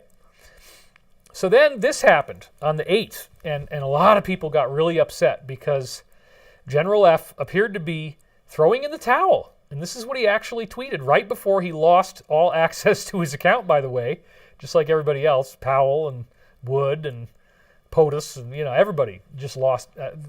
It's the final purge, right? This sounds pretty sad and scary, like it's all over. America fought a good fight. Our great country is resilient, and we will get through this difficult time. Acting responsibly at this moment is what all Americans must do. Well, that's important. That means don't go out there and act like a fool. Don't go, doing anything violent. Please stay inside and let this all play out the way it needs to play out with the guys that are playing it out, okay? And that means the good guys, I'm saying, in this case. We've talked about this a bunch. During the past 4 tough years, I found faith, family, and true friends were my foundation. God bless America. And then notice all the people that he's, linking to, and then he responds to his own tweet where he quotes Deuteronomy 6:4-9, and then he says, despite the crisis, a sense of unity and patriotism affords America a common mission and increased opportunities. So this is January the 8th, 9:43 a.m., right before it all got knocked off. So then this all starts to happen, and now we're up to the 10th. It actually does turn out that blackouts have occurred, and I probably don't even want to say that word either, in Italy, in Pakistan, and in Germany. And the one in Italy apparently was 8 hours long. So then there's this video where you see the seagulls fly off, and you can hear, if you really turn it up, you can hear some sounds. I don't know what it is. I don't know if it's any type of shots or what, but there's this rumor going around. We have not confirmed this, but it appears that during an 8-hour blackout in this particular country that arrests have already happened, maybe even including the pontiff himself. And then that's what was going on during the blackout, which is exactly what we told you. You'll notice the theme here. I'm not play I told you so too much. But we told you that there would be a blackout. And so if this turns out to be right, which I don't know yet, okay? But if you've got that affidavit from that whistleblower, and that they've laid out the whole thing, that it was a defense contractor, that it was involving the former PM of this particular country, and that $400 million was involved in paying for this, and they've tracked it all, and they know, and the whistleblowers have come forward. The guy that I showed you a picture of, who's now a whistleblower, said he personally uploaded the software that did this. Okay, it's unbelievable. So they found the critical piece. And again, it happened on Christmas Eve. That's when everybody on the inside found out, or at least the top guy found out. Okay. So here's another thing that happened, as all these blackouts are starting to happen, and I believe all of this is today. I think everything we're going to read now, he's done it today. A great deal of evidence deals with P and child ST. Laws provide it from being transmitted online, so the evidence can only be brought to light in court, and that would be under seal, meaning most people would not be seeing it. Certain witnesses would see it. They would be authorized to see it. I wouldn't want to be one of them. You will also be shown evidence at the proper time and through proper channels about the conclusive evidence of EF and acts of T by many against our country. But notice what he said. At the proper time and through proper channels about conclusive evidence. That might not be the first thing we get, folks. The first thing we get, according to the General McInerney, right, if you remember that one, the first thing apparently we're going to get is an arrest of Nancy herself. And they're saying it could happen as early as tomorrow. But of course, the fact that this is being broadcast publicly means it's probably not going to happen. It either won't happen or it'll be late or there's going to be something else that goes down. So again, you got to understand, folks, the plans change every hour or every minute sometimes. We don't really know anything. But wouldn't it be something if this is all getting ready to go really, really big here? So check this out. Let's go back to the slide. So at the proper time and through proper channels, you will see this evidence, but it might not happen first. There will be other stuff that happens first. It will awaken everyone, and they will demand these arrests. Perhaps most shocking will be the masterful actions of the president in ridding our country of debtor state status. Our financial system is a paper F. Time for bankruptcy and a fresh start. Just think, no more income taxes. Good time to own gold, silver, land, etc. Real assets versus paper. It is 1776 again. Stay tuned. Whoa. And some of his tweets on this platform have now already been taken down, and the whole thing's going down at midnight tonight. This is also extremely exciting, folks, and this just came out today. Already had 93,000 views when I took a picture of it. Over the next 10 to 14 days, well, wait a minute. Okay, stop right there. First of all, today's the 10th. Everybody's been acting as if like the 20th is the final deadline, right? Oh my God, that's the day it happens. That's the day. Wait a minute. He said over the next 10 to 14 days. If today's the 10th, then the 10-day window goes right up to the 20th, but it also goes all the way out to the 24th. Therefore, one would reason that probably the 20th is not going to happen. I would imagine that there will be so much evidence that comes to light in a way that probably involves this emergency system or some other method. I think there's some surprises coming. I do. I'm very excited about it. But no matter what, we're going to get some really, really good stuff here. The people are going to want, it doesn't matter what political party you are, or even if you hated this guy for the last 5 years and you bought in everything the media was saying, this is so crazy, it's so evil, it's so weird, it's so dastardly, nobody's going to want to go along with this. And that really is a very important point. I am going to talk about Joan of Arc, by the way. We're going to get to that, why that's important, why that's in the title, okay? So hang in there with me. Okay, so let's go back to the slide now. Over the next 10 to 14 days, you will learn shocking information about many of our government officials and wealthy elite. Child ST and P are the worldwide pandemic.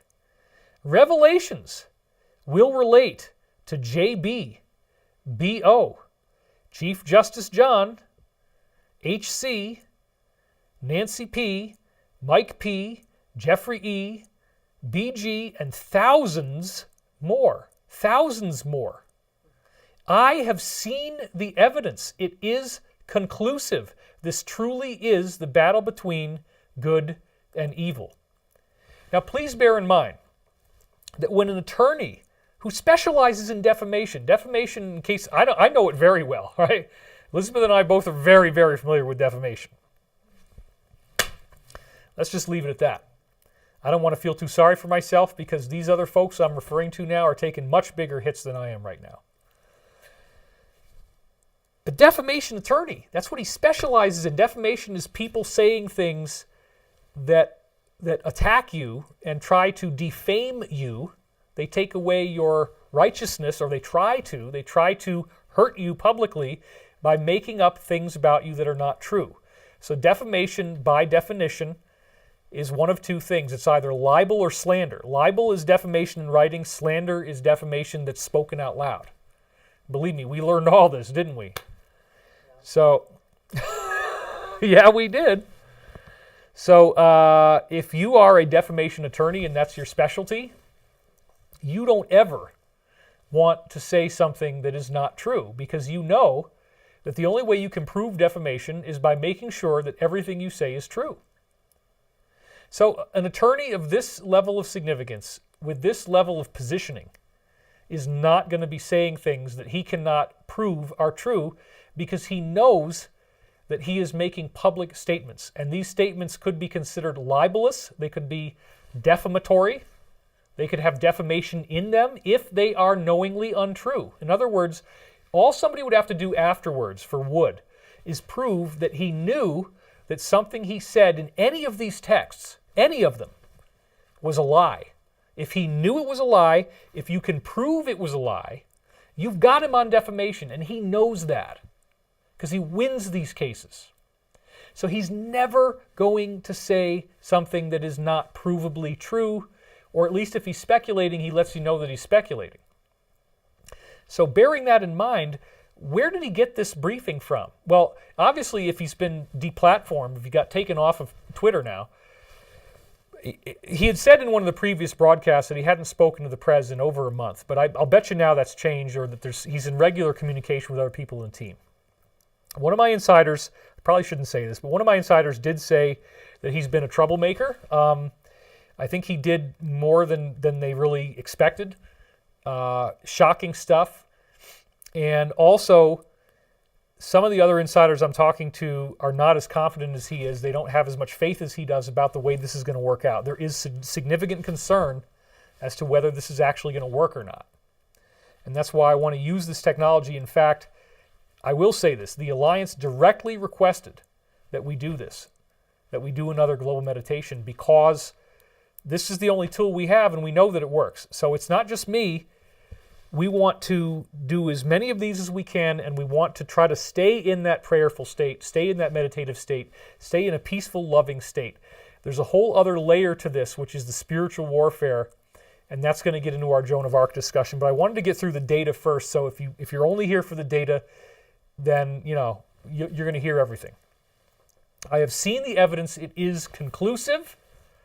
It's a worldwide situation, and in the next 10 to 14 days, oh my God, I can hardly wait, you will learn shocking information about many government officials and wealthy elite. I can barely even wait. This truly is a battle between good and evil, absolutely. So then he posted this, Vatican blackout. Apparently the pontiff arrested on an 80-count indictment for child T and F. Pope F, a.k.a. Jorge, was arrested Saturday in conjunction with an 80-count indictment. I have no idea if this is true. The article gets pretty detailed and specific. I was going to quote from it. I didn't have enough time. But again, the core of what is being alleged is that this 8-hour blackout that is definitely provable, that everybody lost power, that during that time multiple arrests were made. There's a lot of juicy information in this. So you might want to go follow up on that. I'm sorry I didn't have enough time to get that one in there. So here's another thing. And he tweeted this as well. Wood tweeted this. It says that a blackout occurring all across Pakistan after national grid breakdown, and the government urges calm. The electricity distribution system in the nation of more than 210 million people is a complex and delicate web, and a problem in one section of the grid can lead to cascading breakdowns countrywide. So there you have it. Now, Pakistan apparently is another one of the countries where a lot of these things took place. And so there's probably evidence that was seized. There's probably arrests that happened. Because remember, we already heard about in a country starting with G that there were servers grabbed there in a facility run by, what they affectionately call the company or the clowns. The clowns in America. You probably can guess what that is. Anyway, all these blackouts are very interesting. 3 different countries, prolonged periods of time, exactly what we told you would happen when they got to grab people. That's the best way to do it. Why wouldn't it be happening now? Another thing that everybody is starting to talk about, we'll get into later, is the idea that as of last night at midnight, it's rumored that the president already activated the EO, the executive you-know-what. The 13848 is the number of the order from 2018. How to stop this fraud from happening if it did happen, or if it was going to happen. They anticipated this, right? That may have taken place. Our own sources have not confirmed this yet. Other sources have. We have slides about this coming up. Everything is coming to a head right now, folks. So here's another thing that he posted. Live feed from this particular area. That's where people heard the sounds and the birds flying off, which might have related to gunfire going on inside as arrests were happening. There will be some armed resistance, I'm sure. Now look at this. He says Apple is going to do an update on all of their phones to shut off the emergency system. This is NG 1938. Turn your auto update toggle off. Okay. If you have your little phone, you can go under General. You got to hit the gear icon, which is the gray one that's got the gear on it. Do this right now, please. It's very important. Do it right now. Go in there, find your gray gear icon. Elizabeth's going to do this with me right now. Click on it. Click on General, and then in that menu, and then click on Software Update. And then you turn off auto updates if it isn't already turned off. Because they're literally going to try to push this thing through. So he's alleging, right? And remember, he's a defamation attorney, so if he gets proven that he was lying, they might not do it now that he's exposed it, but they probably will. Sneak in this update so you can't hear what's going to be happening. It's so crazy, folks. It's so freaking crazy. So turn that off. Great. You did that. Let's move on. Back to the slide. Whoa. Whoa, whoa, whoa, whoa. 131,000 views on this alternative platform, 56,000 replies, or I don't know what that is. Anyway, let's read it. Be prepared for an imminent blackout. What have I been telling you folks since 2009? That it would happen with blackouts. I've always been saying this. The president will be using e-broadcast system. And I don't know why he mirrored be using. I don't think that was deliberate. It's just because he's so freaked out, like I was when I read this. We have a man of courage and faith at the helm. He has said in his shows that the president is praying multiple times a day. And he says he needs all the help he can get. That's why we're doing this meditation. So he will be at the helm for 4 more years, per the rule of law. Pray for president and our country. And it goes on from there. But that's... Okay, so here we are. So a little bit later, we're going to have a tour of really cool prepper supplies that we've got. This is a Midland portable CB radio. I am not getting any product placement fees for this, folks. This is one of the things we were told to get from Midland. It's a portable CB radio with a little antenna on it, so you can use it. It has either a battery pack with regular batteries, or you can have there's also a recyclable battery pack. It also can work off of a car charger, and I think they give you that. All right. The other thing, this is the one that the Alliance told us to get. This is the Midland DBR 2500. And it looks pretty badass. I mean, you look at the back and you see the labels. It's got this little, I'm not making any money on this, folks, but this is what we were told to buy, okay? So check it out. You open it up. This is what you get inside the box. First of all, you get this console. And the console has some wires coming off of it, which look like this. And then there's a connector here. But it looks to me as if the contact is like for inside a car, because you have to, it's this little funny connector piece, okay? I don't know if you can see that too well, and what it looks like over here, right? So you have this piece, you have a jack on the back that you're supposed to put an antenna in, you have a mounting bracket, you have mounting screws, and then you get this guy. This is your little cop type of breaker 1919, breaker. Calling all units. Calling all units. We got an APV on the 405 coming over the mountain into 121. We got a 36 of 475. It's all chaos out here, folks. We got military grade. I don't know what's going to happen, okay? You're not going to understand half of it, but people are going to be talking by shortwave, and if you can't get any other means of communication, you need that. Now, I admit that, the antenna, they don't give you the antenna, so you have to buy that separately, which I didn't realize at first. But in addition to this really cool device, my old friend Pete Peterson highly, highly recommended this. Now, this is not the CB. This is something different. Okay, this is a shortwave. This is shortwave radio. You can get these at Walmart, and they only cost like $150. But you can charge it up, turn it on, and then you can get everything on this. Apparently, you can get everything on this. So this is the one that Pete Peterson was geeking out about for years, and I bought 2 of them. So this is a Yaesu VX6R. Okay, there we go. It's in focus. A Yaesu VX6R. Again, no royalties, no product promotion.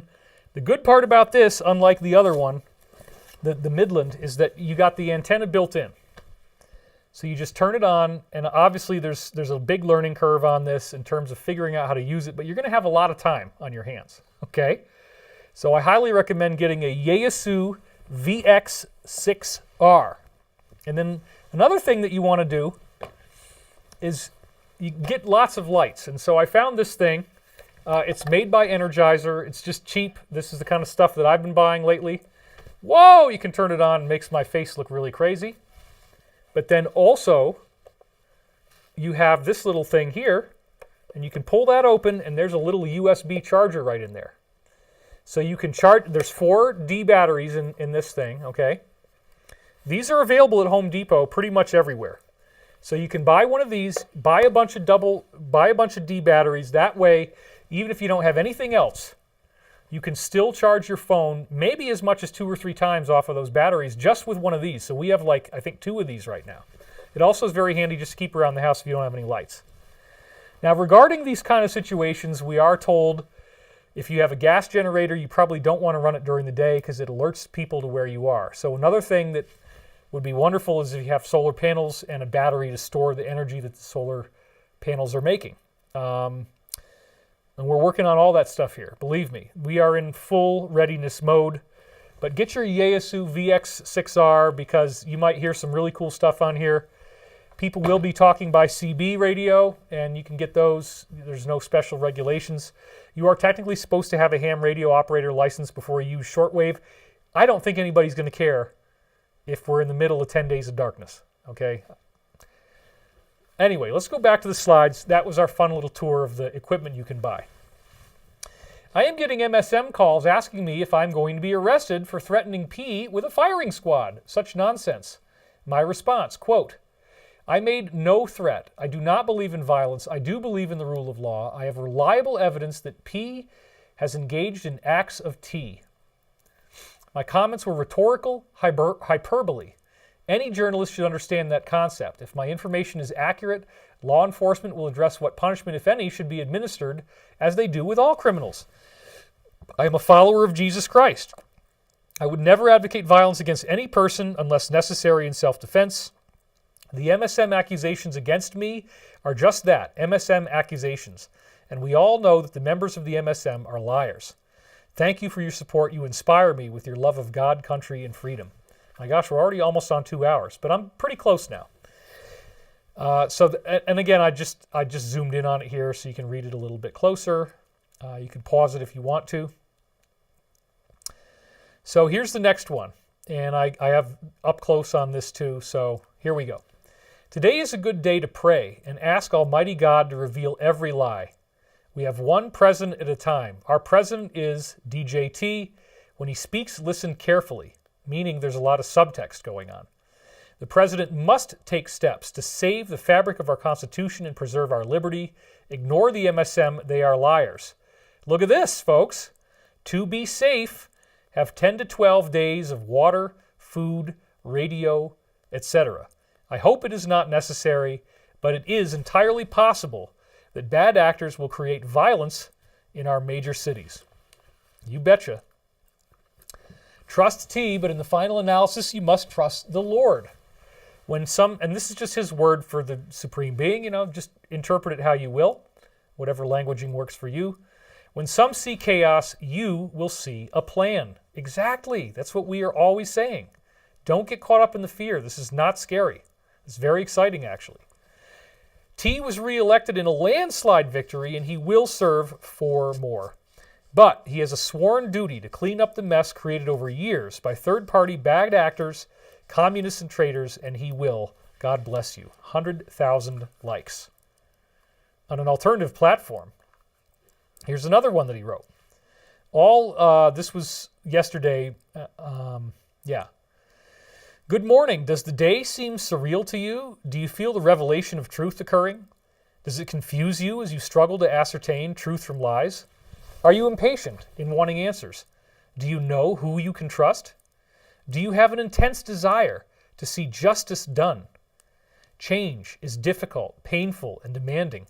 The greater the change, the greater are all of those emotions. Our country and our world are undergoing changes, big changes. So stay steady at the helm as you navigate through turbulent waters.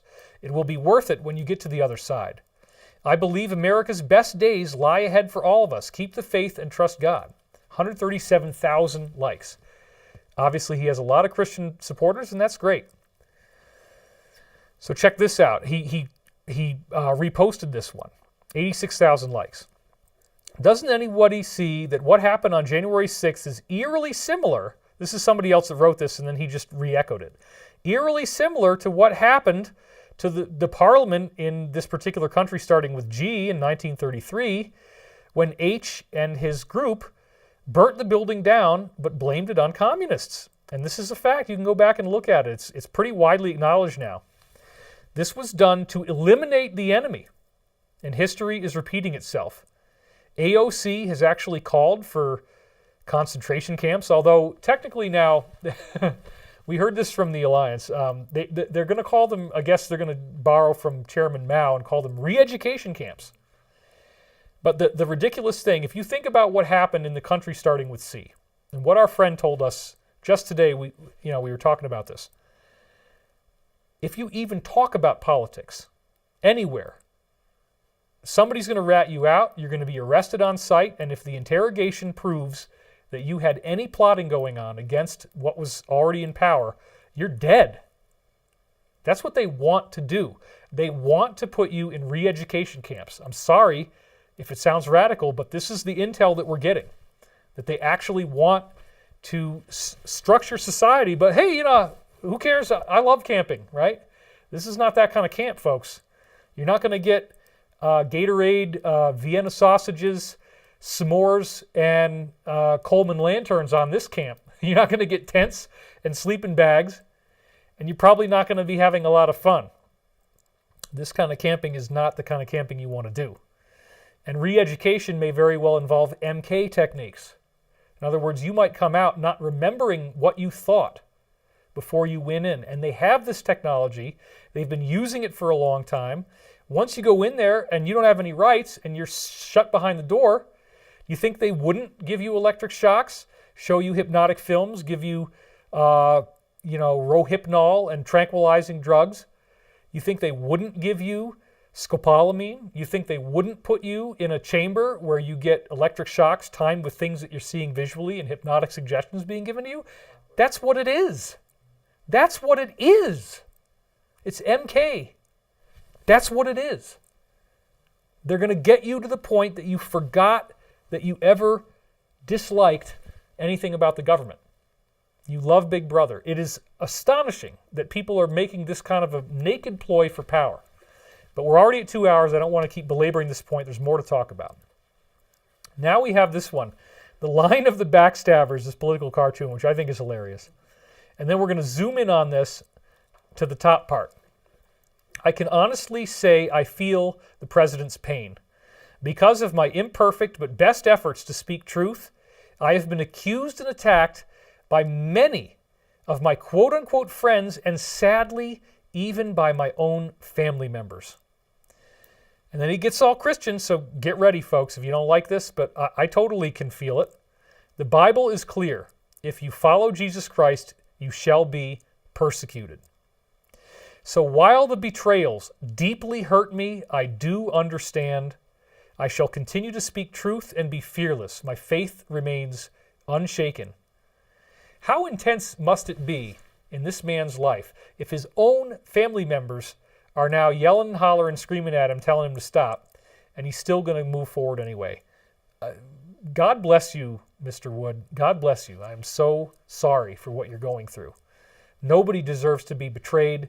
Nobody deserves to be lied to. Nobody deserves to be attacked and yelled at by their own family members and former friends. It's horrifying because he's trying to do the right thing for you and for me and for this country and this planet. And we applaud him for his courage and bravery, 100%.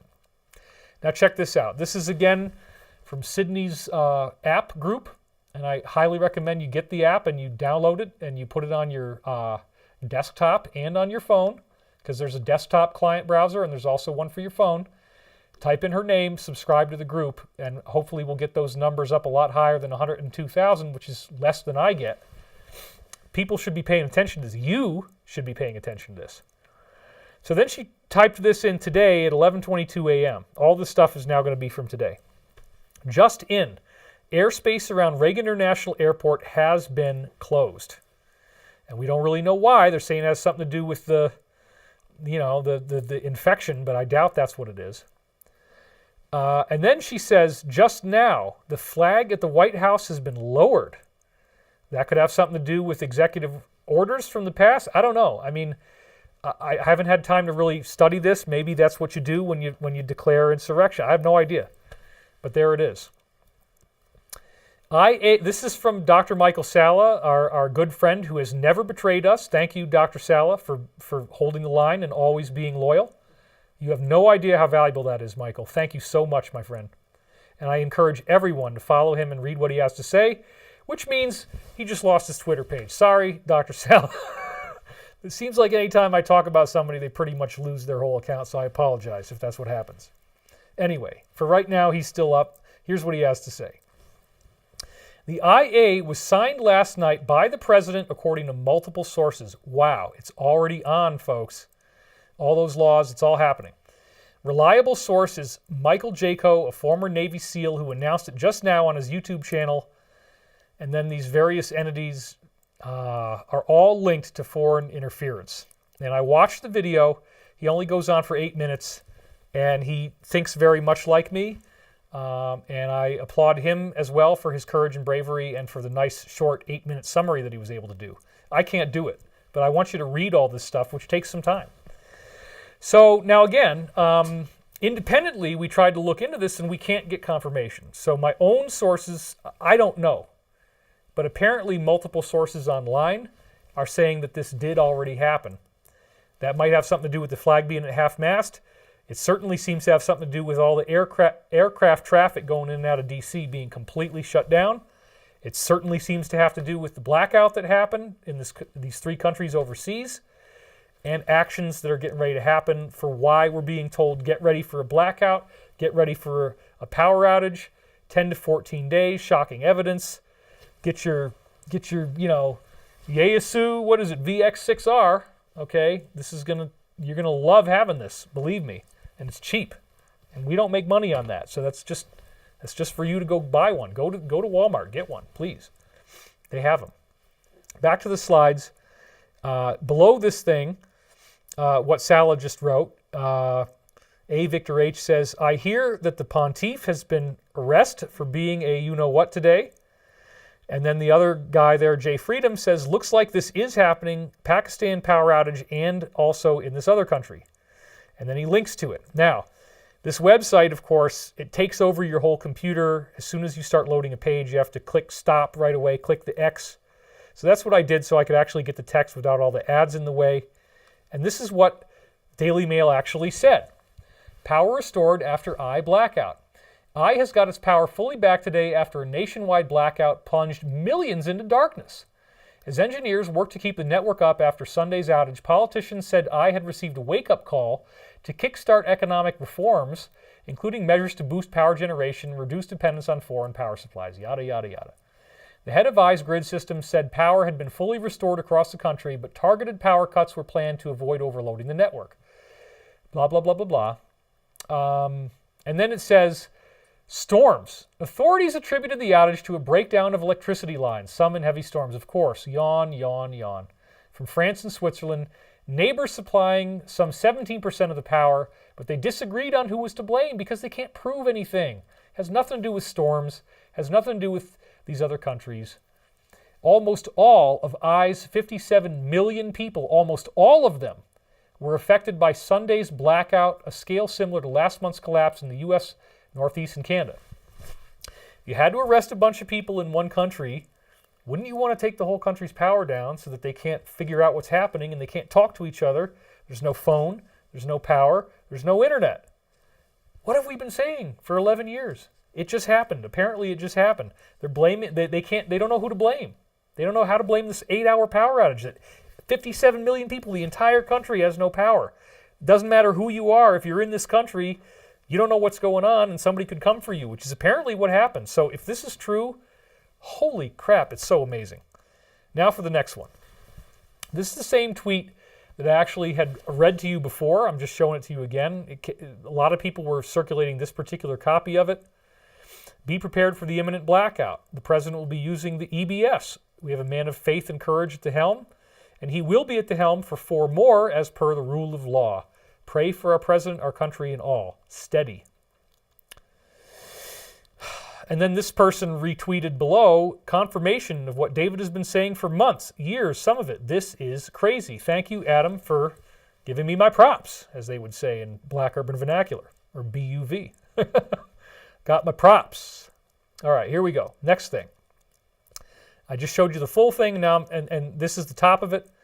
I am confident the Secret Service knows the difference between rhetorical hyperbole and the threat of imminent harm. This is him referring again to his the threats that he's getting and the banning that he's getting.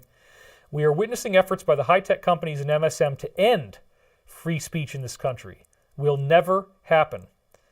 Follow me on Clout, HUB. I guess that's a different one. I haven't even been there yet, but P is about to be shut down by Amazon, Apple, etc. All the companies that support you-know-what. So there's a new one there, but again, you can also go to the app in question Sydney's posting on, and she's doing it every night, and there's lots of stuff coming out. It's amazing. It's the new 17. You've got to see it, folks. Oh, I'm not going to say the name out loud. You have to read it. It's you can see it there on the bottom line, CLOUT, and then after that we have HUB. So that's just put those letters together. Oh, she's the attorney who is working with the president on these cases related to the E. The app is starts with a T and ends with Graham, and it has to do with the first invention and how those messages were sent over a telegraph, if that gets as close as I can get. So then at the bottom, P has removed a supposedly violent comment about Mike P by pro-T lawyer Lynn W. So there you go. They actually took it down, and everybody was hoping that this was going to work. And then here's MSN, BG's company, B. Bill, you know who he is. His company is dancing a victory stride. Oh, we've removed it from this app, so you can't even talk. P, the free speech social network, reportedly removed a post by Wood in which the pro-T lawyer threatened violence. Supposedly, he said, get the F squads ready, and he goes first. But again, this is like, of course, as he said, he doesn't advise doing this. Nobody ourselves should ever do this. This is all done legally. If the law requires that punishment, then that's the punishment that would happen. We don't know, okay? So he kind of stepped in it here. I would have never, ever, ever said something like this publicly. And now he's had, you got to be really careful what you say. And so, yeah, he's getting a big backlash. This message, along with a few others, violated their TOS and was removed, according to the CEO. Violent threats spread around the internet this week after P distanced himself from the president's efforts to, look at how they're wording this, to overthrow. Oh my God. Talk about projection. You guys are the ones that are trying to do that. In a January 6th letter, Pence said he would preside over the counting of these Vs without intervening. Well, I feel really bad because you know what? You saw it, folks. I was here. I gave him the benefit of the doubt. Folks who I know personally, who I've hung out with personally, said that he is the greatest guy. He's like Mr. Dudley Do-Right. You know, he's always doing the right thing, or so it seems. Squeaky clean, would never do anything wrong. But maybe, just maybe, he's been plotting this entire time, and he's been hiding his true intentions, and he's just acting like he's really in, but he's not the whole time. Another thing that I didn't get a tweet of here, picture of, or maybe it was in the last one, I think it was, about the president playing chess. I did show you that. So this is all like high-level chess. The art of war, Sun Tzu, you appear weak to encourage your enemy to attack so they don't know what they're getting into. And that exactly seems to be what's going on here. Exactly seems to be what's going on here. So check this out. This is the next thing from Sydney on the app here that runs off of a telegraph system. That's not what it's called. It ends with Graham, as I said. Okay, here we go. Amazon to shut down this particular app today at 11. This is today, 7:09 a.m. She wrote this at 11:59 p.m. Pacific time today. The platform will be offline for up to a week as it has to rebuild itself from scratch, says the CEO. But now nobody wants to host them, as you'll see in a minute. So it's probably never coming back. And now look at this. This is insanity. 2:30 p.m. today. 62,000 likes. There are now 210 co-sponsors of the Articles of I of the President, says Democratic Congressman Ted. 117th, USC has 100 senators, 435 representatives, and 6 non-voting delegates. That's an astonishing number. 210. Why? Because if these revelations are true, they're all going to jail. They're absolutely terrified. And I do want to hold space for that, okay? For these people, it's the end of the world. It is the end of the effing world for the DS. And they don't care if the whole world goes down, honestly. If they're going to lose, they want to take the whole world out with them. There's been rumors of all this stuff that they might try to do when this happens. We've been very nervous. And they've literally now surrounded the White House, 7-foot-tall barricades and 7,000 troops, National Guard coming out of Virginia. The Virginia governor is supportive of this steal. So these guys that are out there now are there to stop anybody from coming in and trying to grab anybody in the White House. Wow. And you don't think anything's going on? I watched the movies. I mean, I'm not going to show them because anytime you show a video on a live stream, you could get deleted very easily, lose your channel for 3 months. Thank you, Linda. Thank you very much, Linda. Last year, you took me down for 3 months right before the conference we were both speaking at with a spurious claim. I'm over it. And, you know, we wish her all the best. We really do. This is a war, folks. It keeps happening. These things keep happening. So back to the slides once again. I don't want to keep dragging this on. Here he is, right? The CEO says no one wants to host their website after being dropped by Amazon. So there you go. It's probably gone forever. So just get on this app and you'll be all set. And this is probably where we're going to need to go. The other thing, the clout whatever, might work too for a little while. So then this particular guy, Mark, he's kind of the bad boy of our community. He says a lot of funny stuff. He's kind of a rude guy, but okay, I'm willing to hear him out. And so he's fighting back against somebody on the bottom there who said, well, you know, social media isn't the only way for politicians to communicate. There's also old school media, which was their only option for decades. As if you could get away with that, right? So then Mark says, live streaming his press conference would be a violation of YT's terms of service. And they'll cut the feed because he will say the E was stolen. And you're not allowed to say that anymore in America since these folks took over. Okay. So, there's a lot of stuff going on in the world right now. And I don't even think I've actually covered all of it so far. I'm just trying to give you some highlights of all the things that apparently are getting ready to go down. Nancy might actually get hauled off tomorrow.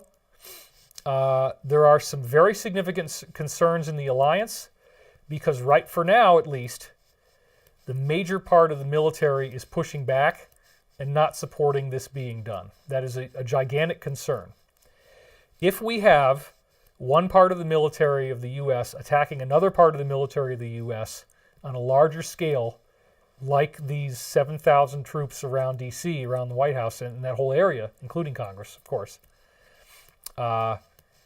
If that's all true, which it is, you can go watch it, they're there. But if they actually start fighting, that's called a civil war. That's the second American Civil War, not the first one, the second one. It begins if that starts to happen. We don't want to see our own men and women in uniform having to be lost over this. And what I hope is going to happen is that evidence comes out first, and the evidence is so shocking, just like a lot of these tweets say, that the public will demand justice. They will demand that this be done. And then it doesn't matter if there's 7,000 guys around, because they have to stand down, because nobody is going to put up with this. We need to learn this evidence. We need to find out the truth.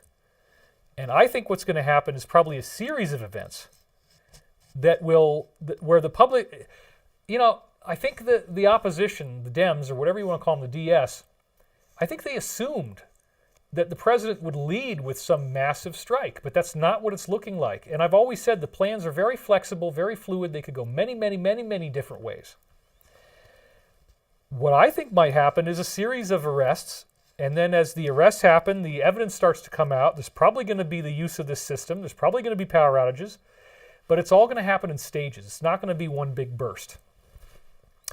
So, as a result of the briefing that I actually received, I was actually asked by the Alliance directly to please do this tonight. How many do we have watching live right now? 23,000. 23,000 people.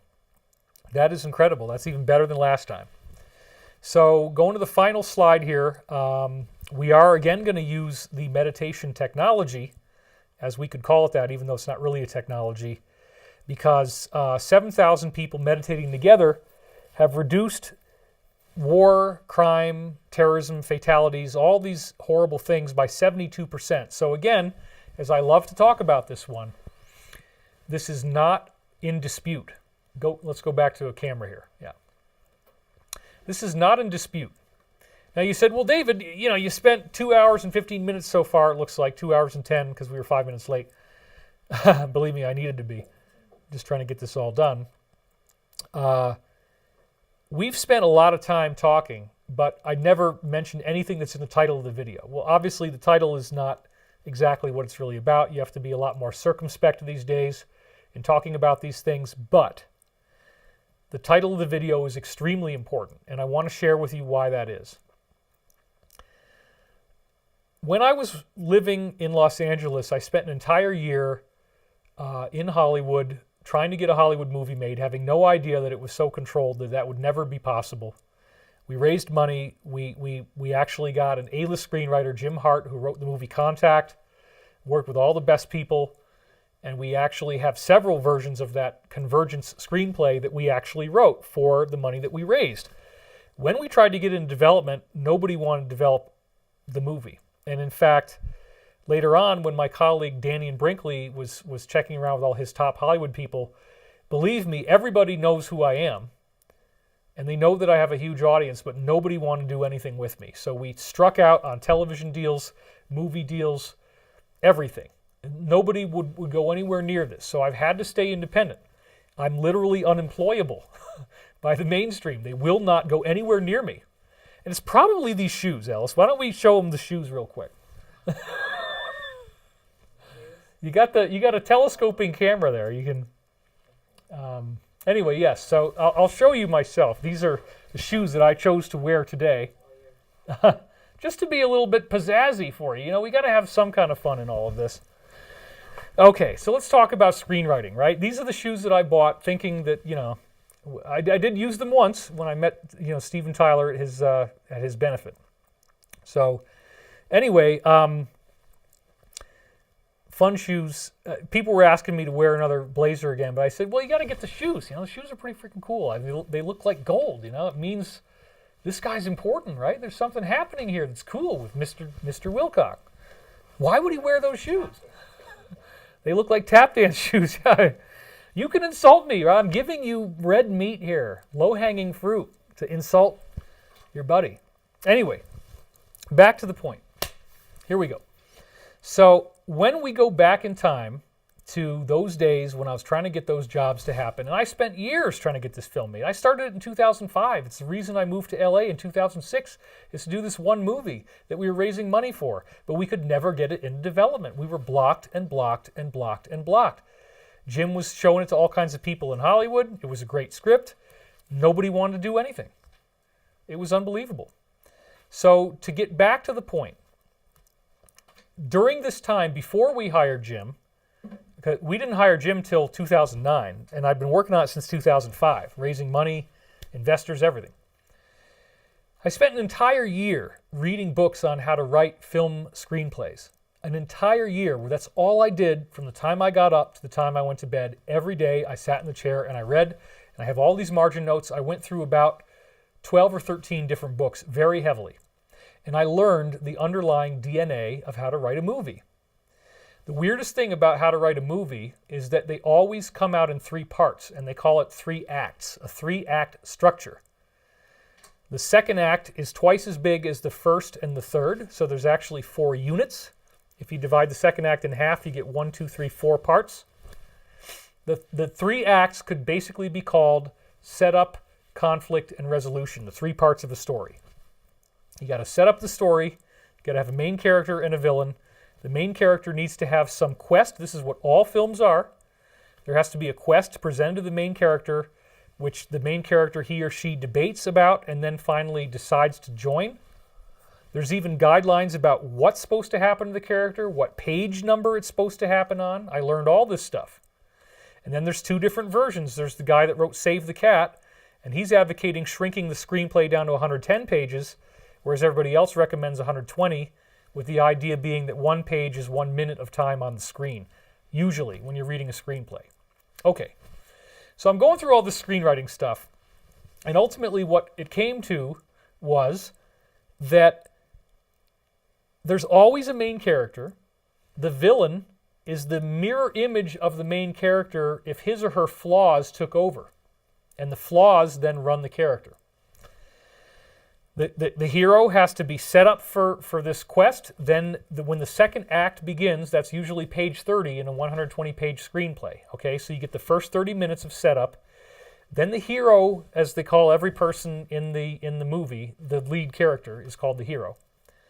The hero, which is a male or a female, then has to go into the magical world. That's the beginning of Act 2. That's the initiation beginning. Typically, the first half of Act 2 is called fun and games. It's when cool things happen and they're training and they're learning, and that's when they meet the mentor and they get the talisman a lot of times, which is an object that might be very useful for you to have. This is your talisman of the day, folks. Your, what is it called? VX6R, okay? You got to have a talisman. A lot of times that's in a movie. It'll be some kind of object that's given to them by the mentor that becomes very useful later on. We have a lot of cool talismans going on now. In our actual hero's journey story on Earth, we have laptops, we have servers, we have affidavits, we have whistleblowers, all kinds of really cool, tangible things, you know, stuff that was smuggled out, apparently. So this is very exciting. The third act is where the quest is solved. So setup, conflict, resolution. Resolution is the third act. Now here's the thing. Before you go into the third act, this is the most important thing I'm going to tell you about all of this, folks. Before you go into the third act, the hero must appear to have died. Does that mean that every movie has the main character appear to die and then not actually be dead because they come back to life? No. If it's like a romantic comedy, for example, this is what the books would say. If it's a romantic comedy, you don't have one of the characters actually die or appear to have died, but what will happen is that the quest will appear to have died. Now, this is a very important thing. I had said in the previous video, the dark night of the soul was something Jung came up with. Many, many people wrote in and corrected me and said it was originally from St. John of the Cross. And maybe David doesn't want to promote Christianity or something. That's not true. So yeah, it's St. John of the Cross who first came up with this concept of the dark night of the soul, or what is called in the books the all is lost point. This usually would happen on page 85, where page 90 is when you go into the third act. Now, this is very important. You think about Avatar. The lead character appears to have died in Avatar. You think about E.T. Elliot, the kid, has got this extraterrestrial friend. The E.T. appears to have died. His heart light goes out. His skin is all white, like he's covered in white oatmeal. And Elliot is crying. And I was crying as a kid when I saw E.T. I forget how old I was. But I never cried. And that movie made me cry because I really believed E.T. was dead. So the whole trick in screenwriting is to trick people into believing the hero is really actually dead. And then, that's page 85. You have to spend 5 pages of screen time from page 85 to 90 with the hero appearing to be actually dead, or in other cases, the quest appears to be dead. The hero himself or herself might not be physically dead. Yeah, we're getting there real soon. She's holding up Joan of Arc, Joan of Arc. You want to hurry this along a little bit? Are you getting tired? No, I'm pretty tired. Yeah, we're going to get to Joan of Arc. Believe me, this is all... You got to just admire the setup. It takes time to set these things up. But I'm trying to do it as fast as I can. And we're about to get to Joan of Arc, I promise. So page 85, the all is lost point. The hero has to appear to have lost for 5 pages. This is going on right now, folks. That's why I'm calling this the global all is lost point, the global dark night of the soul. The negative has finally been shown in all of its glory and all of its terror, and this is also what happens when the hero gets defeated on page 85. That's the first time in the whole movie that you really get to see how evil the villain is, how dark and scary and satanic and horrific the evil of that villain is, okay? And remember, the villain is just the mirror image of the hero if the hero's flaws are not worked out and if they take over. 5 pages of death where you don't appear to be alive. 5 pages where it appears the quest is completely lost. Now, here's the thing. Page 90 is what initiates the third act. Page 90 is when you find out that the hero is not dead, the hero resurrects, and now in the resurrection, the hero has a renewed idea of how to defeat the villain. Something comes in, there's some insight, it happens on page 90, right around there, where the hero figures out, yes, I can get back in the fight, I can win, and I can defeat this evil. Now, when you go into the third act, the archetypes that Hollywood is basing all this stuff off of also have a very, very common plot device that is part of this software that we all have. I'm going to explain that in just a second. There's a plot device they use as you go into the third act. Now, the hero, first of all, is a person who, and they always say this, you need 6 things that need fixing. You got to set up the flaws. It's very important that the hero at the beginning of the movie have these obvious flaws. So at the beginning of a movie, it might not even involve dialogue, but you'll see things showing you that this person is not really locked into life. They're screwing up. Once you go into the third act and the hero figures out how to defeat the villain, it looks like it might not be possible to work, but there's a chance. And then, this is the all-important point. Allies that you meet at the beginning of the second act, when you enter into the magical world, you meet these allies. They return to help you. So think about what happens with Avatar. Avatar, man, James Cameron followed this thing down to the letter. The hero's journey, the archetypes, the filmic structure, what page number to do it on, what plot points have to happen on what page numbers. It is paint by numbers, Avatar. I'm sorry, it's a great movie, but it is. It's very much formulaic when you understand what these books are saying.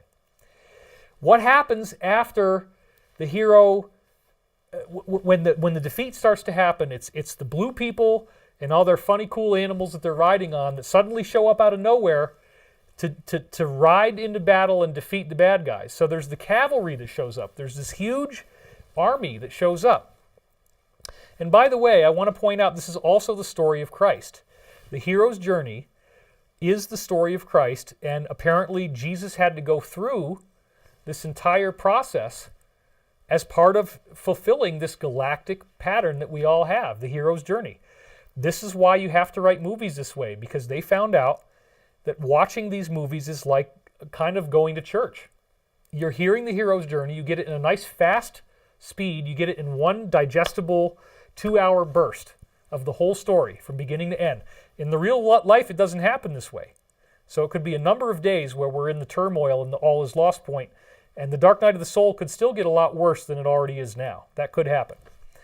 But when the third act begins, it's the allies from all over that you met when you went into the magical world that ride in to aid the hero. Now, in this case, I do believe the hero is the president and his allies. Who are the allies that are going to ride in to save the day? I believe that's the people. And when I say the people, I'm also talking about many, many people in all different levels of positions of power.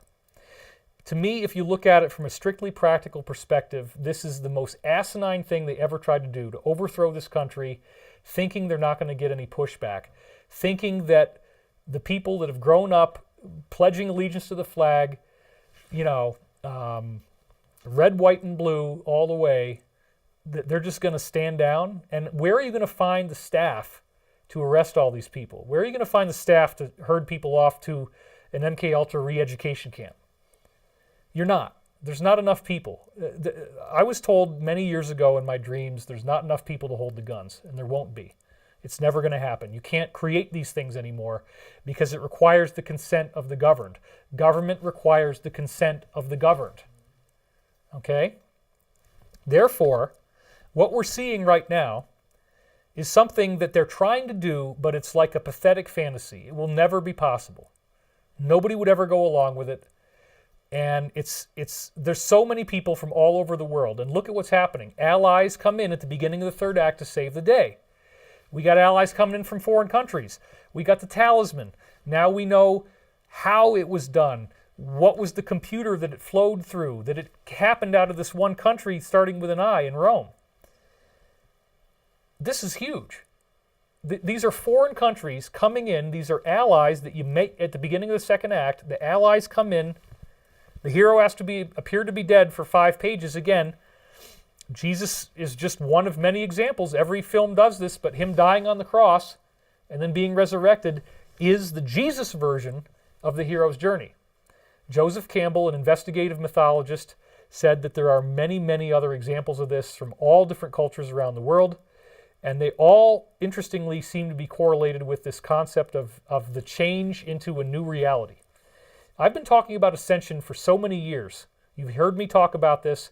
I've told you life on Earth is going to change so dramatically you will not believe it. There's going to be all these things that will be exposed, these dark, ugly truths that are going to come to light. You're going to learn about all this stuff. It's going to be very shocking, but it also paves the way for real freedom, because if these people ever get defeated, which I think is going to happen, there's literally trillions of dollars of money that they stole that is going to be released back to the people, multi-billion-dollar prosperity packages designed to rebuild infrastructure, create jobs, renew our infrastructure, renew our lives, give us clean water, healthy organic food that is not going to kill you slowly, products that are made for your medical health to actually be healthy, not this pharmaceutical stuff, right? A world in which we have forbidden technology that gets released. This is very important. Gravitational repulsion, anti-gravity. It's been hidden from us, but it exists. Limitless over-unity free energy. You buy a car, you never have to go get gas because it's always going to drive. Whatever it is that you own, you never have to fill it up again. Or maybe after 100,000 miles you have to charge the battery or something. It depends on what we use. So anti-gravity, free energy, as I said before, medical technology devices. Most of the things that we're dying from, we don't need to ever suffer with. All of those things can be cured or at least greatly reduced with technology that's classified. And then we also have a garbage processing thing. Elizabeth, do you want to just remind everybody real quick about what we saw with the garbage processing and how amazing that is? We saw a machine about the size of the back of a truck, and you can put anything in it, and water comes out, and then one other substance, like either diesel fuel or carbon. Well, it's diesel and carbon, yeah. You can program it, like different things come out, but pure water, and so you can put anything in it. So it's really amazing, and we've seen it. They asked us if we wanted to drink the water. We really didn't. because it came from, they put tires in and then pure water came out, but it's around. So. And I want to be very clear, now that we're getting close enough to this stuff, that we are taking significant steps to get all of these things out there. This is not just something we're talking about. This is something we're involved with. We've seen some of these technologies. We've seen the garbage technology. It puts out 10,000 gallons of gasoline a day and 100,000 gallons, or I think it's 1 million gallons of distilled water a day, off of 1,000 metric tons of municipal solid waste. Some of you have written in and asked me for more information on this. We do plan on building these on a large scale. I would love to see that get financed and developed. They cost $35 million a piece, which really isn't that bad when you're talking about government-style budgets. I've been trying to figure out how much it would cost us to get all of our garbage cleaned up, because think about it. If you get rid of the need for gasoline, and now you're producing whatever still you need with these machines, by the way, but now you have the over unity energy, free energy. If we stop polluting, if we stop creating pollution within a certain set period of time, if all this money comes out and we have a new industrial boom and we can do all this stuff, then at that point, we're not creating new pollution pretty quickly. We have a strategy in mind with these same garbage processing devices to actually clean up the Pacific garbage patch. And we have a pilot program in another area that we're going to do first to demonstrate proof of concept, okay? Once we've no longer created new pollution, we can use a technology just like this, of which I'm not aware of anything else that works like this. You can go back and clean up what we already have. We can remediate landfills. Landfills will become very valuable mines. We will start mining garbage for money, for fuel. Good money and water and things that people need, okay? So the garbage becomes a valuable asset. If we can clean up after what we've done, it's not necessarily the end of the world, folks. It looks like the end of the world, and I have always felt that this is a false bottom. It's the dark night of the soul. It's on page 85. The hero has to appear to be dead. It sure as hell looks like that's what's been going on, because Congress threw everything out on January 6th. They did this weird thing that everybody can see through, letting people in, and now all this stuff is apparently about to happen. And we're going to do this meditation very soon. But now I want to bring it back to Joan of Arc, or Joan d'Arc, D''ARC in the original form. This is in the 1400s in France. And at this time, there was an occupation by the British. They were suffering profoundly. They were having terrible, terrible, terrible suffering. To give you a sense of how much the French people were suffering, remember that there was an embargo on food going into their country with the intent to starve them to death. The French people were very resourceful. Instead of starving to death, they started to eat things like the mushrooms that they saw growing around that were healthy. Those are the morel mushrooms. They started to eat snails. That became escargot. They started to eat whatever wild game they had around. That became a rabbit, and there's still rabbit dishes. So France has kind of embraced this history and embraced these dishes that originally came out of total starvation and desperation. You wouldn't normally eat a rabbit. You wouldn't normally eat a snail. They had nothing else. The British were literally killing them off. They're starving to death. Joan of Arc gets these divine visions showing her that, let's go to the middle camera here. Joan of Arc gets these divine visions, supposedly, right? Showing where God supposedly appeared to her in visions and dreams, and I don't remember all the details. There's lots of different versions of the story, but the basic bottom line of the archetype is that she lost. She was defeated. She was killed. She actually died. They tried to do this uprising. They tried to fight back against the British, and it didn't work. And she was put to death. Is that the end of the story? Well, obviously, if that was the end of the story, then you wouldn't know about Joan of Arc, right? It would just be, oh yeah, she was a martyr. You know, I think there's... No. What happened is, in the aftermath of Joan of Arc's death, the people heard about the story. They were outraged. They were horrified. And what did they do? They all wanted to believe that what Joan of Arc told them was true. They wanted to believe. So on their own, they decided that they did not want this story to end in disaster, and they used her death as a motivation to rise up against tyranny, and the entire country rose up. The entire country stood and fought, and they beat the British, and they got them out, and they restored their freedom. And that's how it happened. Now, did the beings, or whatever it was, did God, if you want to use that term, did God tell Joan of Arc something real? Well, at first it looked like no. And ultimately, I think the point is it didn't really matter, because the people were inspired. The people wanted to believe that she had gotten real information and that there was salvation coming, and that's the inspiration that led to them coming up. That's what happened at the Dark Night of the Soul. The Dark Night of the Soul in this case was her physical death. And then, as the third act begins, because remember, it's always the same pattern, as the third act begins after page 85 would be where Joan of Arc, let's go back over here now. Page 85 would be where Joan of Arc actually died, right? Dead for 5 screenwriting pages, but then in page 90, she's not back alive, but that's where you get, as I said, the allies, all these different cool magical allies that you meet in the magical world. When you enter the magical world on page 30 at the beginning of Act 2, you meet your allies. You meet your mentor. The mentor usually dies in the film, right? But he gives you the talisman, and then you use it at a critical moment to fight the bad guy. The point I want to make right now is that the allies swoop in at the beginning of Act 3, and it's all the allies coming in that actually cause the victory to occur, that cause the quest to be achieved. So what I've argued in my book Synchronicity Key and other books like it, but especially that one, is that the hero's journey is a galactic evolutionary template. Now what in the hell did he just say? Galactic evolutionary template? Okay. I know that this stuff gets a little esoteric, and that's kind of the other part of my work, right?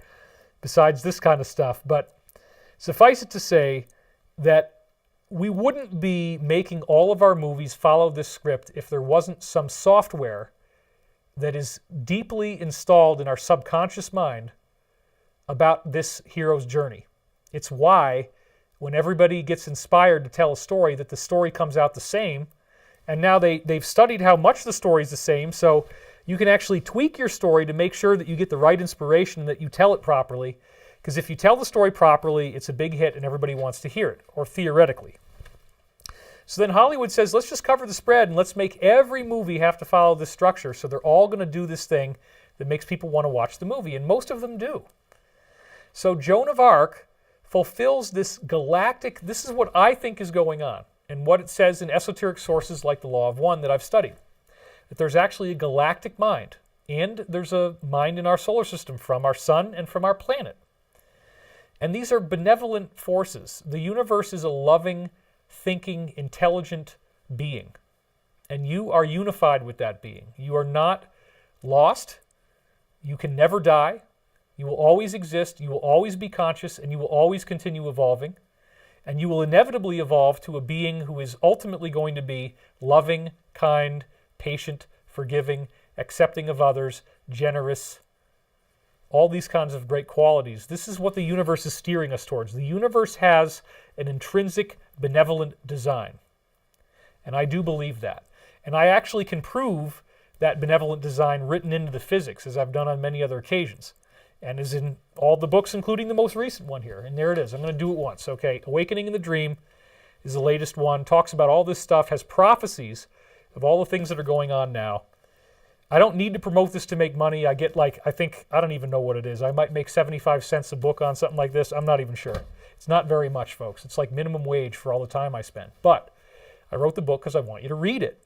Because the prophecies talk about all this stuff, and they go beyond where we are now.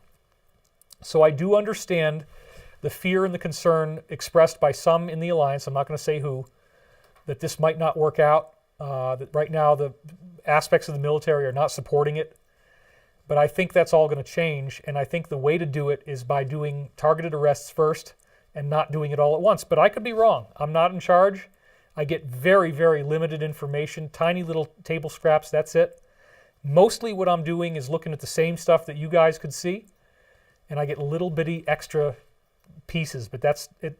Hardly even any conversation, honestly. It's not what you think. I'm on a very limited feed because there's so much operational security on all this. So, the hero's journey, I believe, is being enacted right now, and I believe that we are just at the beginning of the third act, where the allies swoop in and the quest is solved. This will require divine intervention. This will require things to happen that we haven't seen yet, things that we haven't prepared for. But I hope and I pray that doing this meditation will give us a balance. So, Elizabeth, you want to just announce how many people we got live? Because we're going to start the meditation very momentarily here. We have 22,477. Wow. Thank you all for holding space with us and taking the time to do this.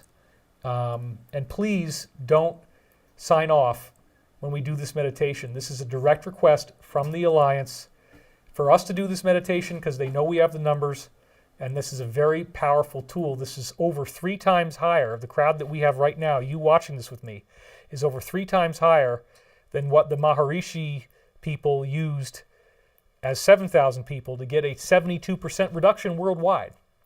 And I also want to be clear that this will cast a shadow into the future. So if we do it now, it's like a palliative care for the next, well, that's end-of-life care. That's what Danian says.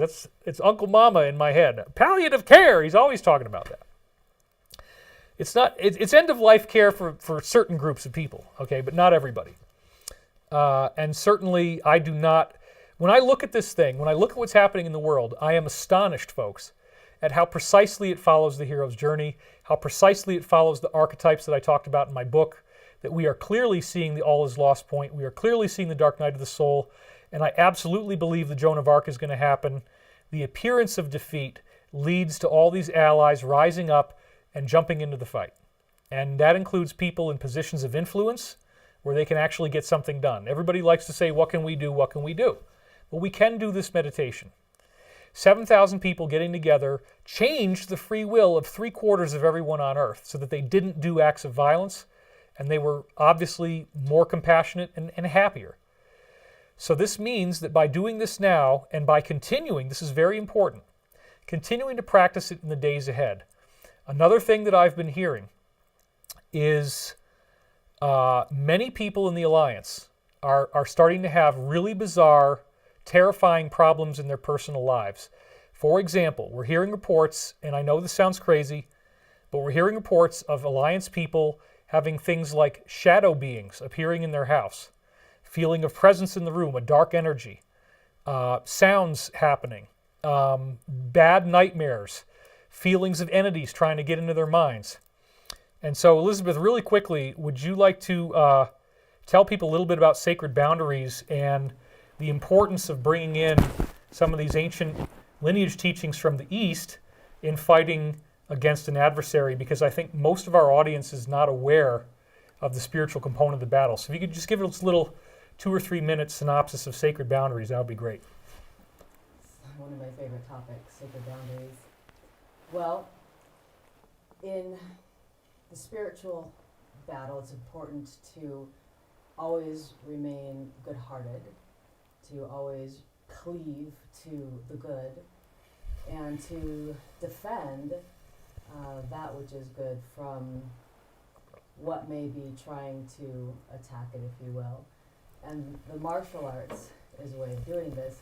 And one of my favorite ones is Aikido, the way of peace, which is more about deflecting and grounding energy rather than meeting it with attack. So, and then also you are a powerful spiritual being. And with your word, you can decree. And so one of the simplest ways to decree your space for the good God and for light is to simply command with a strong voice that this, you can make it up yourself. You can say this place is of the light, or this space is of God, and say it with a voice of power, and that commands the energy of goodness, divine, God into your space. If they believe in Christ, you said they can say this place is of the light, this place is of the Christ. Yes. But that's optional. It's up to you. Yes, you can make it your own, but you're commanding You're using your co-creative divine power, because you are a child of the divine, a child of God. You're using that co-creative power to command the spaces of the light. If you believe in Jesus Christ or the Christ, the spaces of the light, the spaces of Christ. So if somebody wakes up in their bed and they feel like there's a shadow being in the room or a sense of oppressive evil, how does this actually work in practice, what you're saying exactly? Well, I like to work with the archangels, so I will call in the archangels. I invoke the archangels of the four directions, Ariel, Raphael, Michael, and Gabriel, and I ask you to be with me here now and surround me with your protection. So that's something that I've used for 20 years now. But the simple phrase, the spaces of the light, the spaces of the Christ, or however you choose to say it. The way I say it is the spaces of the light, the spaces of the Christ. The spaces of the light, the spaces of the Christ. Only the light may be here, all else must go. And you say that with a voice of power. You can say the same thing with your body or somebody else's body. Put your hands on your body and say the same thing. So that's what I use, my simplest way to command my space for the light. So if you don't act in integrity, then you are vulnerable. And this is something that everybody who's functioning in a military capacity or in any type of defensive capacity, we all really need to understand that we live in a spiritual universe. There are both good guys and bad guys up there looking at us. There's a glass ceiling. Everything that we do is seen by both the good guys and the bad guys. We have no secrets whatsoever. And when you do evil things, evil beings send you more energy to strengthen those thoughts. When you do good things, good beings send you more energy to strengthen those thoughts. It's up to you which one to choose.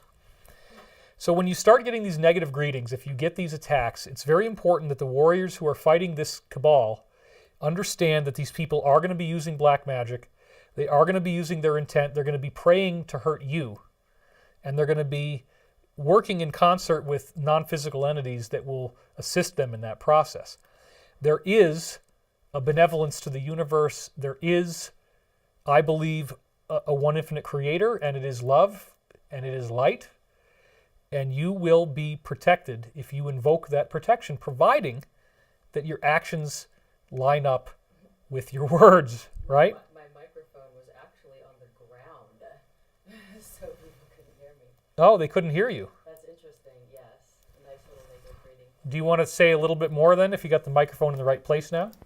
If nobody could hear you? Okay, Sorry I'll about that, just everybody. say it again now when I have a microphone here, because it ended up on the floor. You're supposed to wear it. I don't know how it ended up on the floor. Okay, it happens. It happens. We're very, very scattered here, folks. We're doing our best. So I'll just say it again. This is what I say to command the light of the divine in my space or my body. I say, this space is of the light, this space is of Christ, this space is of the light, this space is of Christ. Only the light may be here, all else must go. And sometimes I'll walk around my room and I'll smudge my room. So that's how I clear space, and that's how I command the light in my body as well.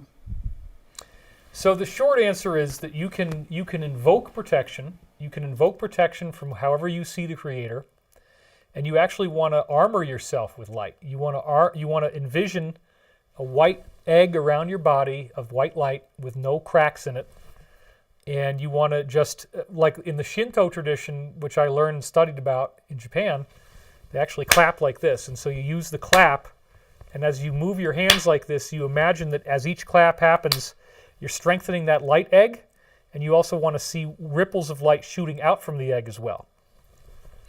All right, so now I want to actually use this technology, so please don't sign off yet, because whether you think this is going to work or not, it's very important that we try.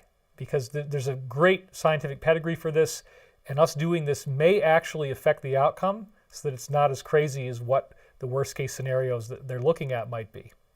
So right now I would invite you to put both feet flat on the floor, close your eyes with me, and let's begin this meditation.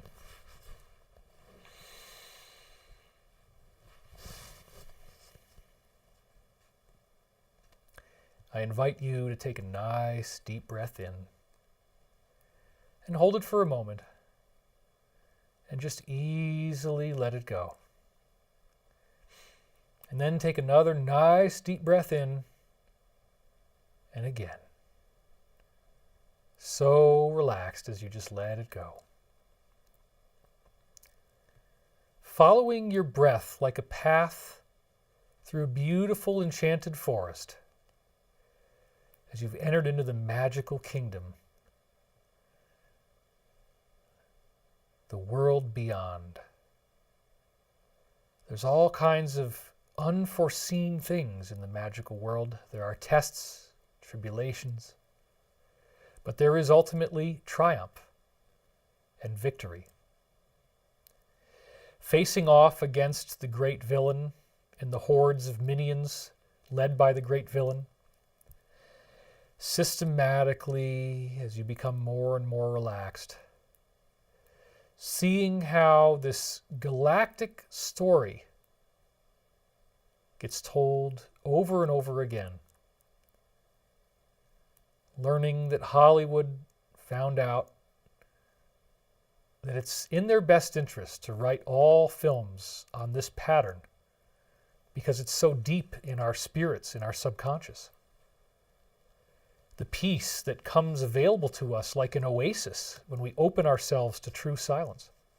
And when we open ourselves to becoming that hero, to going on our own hero's journey quest for justice, for peace, for righteousness. We have the freedom to choose how we wish to live our lives. And as we become even more relaxed, we trust again and we affirm the benevolence of this universe. We affirm the divine hand of protection that extends over all of us, such that all of us will get what we really are here to see and learn in this lifetime. The planet does not appear to be destined for some fiery catastrophe, ending in pain and tears and global dictatorship. All the dreams that I have been having are showing me a positive outcome in the ultimate sense. And as we breathe more deeply, as you breathe in, imagine those fires disappearing. Fires that would have happened that never happened. As you become more and more relaxed, imagine everyone else feeling more relaxed, calming down, taking a breath, going a little bit deeper into meditation than they might otherwise do, spending time praying, genuinely asking God or whatever the higher forces are that you identify with for help. It's okay to ask. In fact, it is imperative to ask. And therefore, if you choose to join me,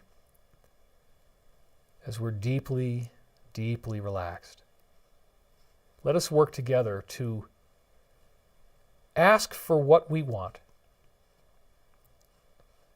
O Father, Mother God, Creator of the universe, we are on our knees, we are in tears, and we beg you, please, God, help us from these people who do not know you. They do not know your love. They do not know your humility. They do not care about anyone but themselves and their own elite groups. They believe they are untouchable. They believe they are beyond punishment, beyond exposure.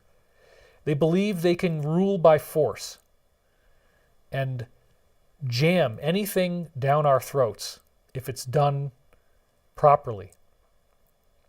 We hereby attest and certify that we have passed the examinations that you asked us to pass. We have examined the true adversary on the global scale. We have identified it, and it is ourselves. People who look normal, people who don't have black eyes or fangs or horns coming out of their heads. They look normal. But under cover of darkness, they practice unspeakable acts. Acts that are reprehensible, acts that are terrifying, acts that should be genuinely stopped, for they are criminal.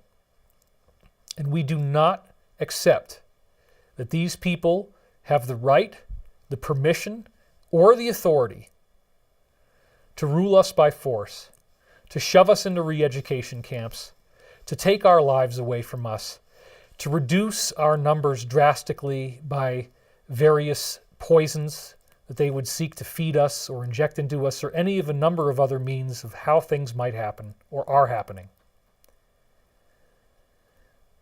As we continue to affirm our divine protection, going deeper and deeper, even in the midst of all this chaos and all this turmoil, we see the silver thread linking this together with a galactic template, the same story we see in the Joan of Arc storyline, where this heroic, inspired quest appears to have been defeated, that all is lost, there is no hope. And in that case of Joan of Arc, the hero was actually defeated. It seemed like the story was over. But then the allies that were met when you entered the magical world all come back to save the day in a glorious cavalry. We hereby pray and ask that the events that are about to unfold be done as peacefully as possible, that it happen in stages where people can assimilate the information and not be unduly confused, that there will be a minimal loss of life, if it needs to happen at all. Maybe it doesn't need to happen. However it happens, we ask with sincere humility, with tears in our eyes, with longing in our hearts, with our hands clasped in prayer, we beg you, please, do not allow our planet to be destroyed. Almighty Father, Mother God, we ask you, we beg you, don't give up on us, just like we haven't given up on you. We have had faith. We have listened to you. We have studied your great works, your inspired teachings. And we ask you to have compassion for us, to have compassion for our lives. We deserve to be alive. We deserve to live in peace.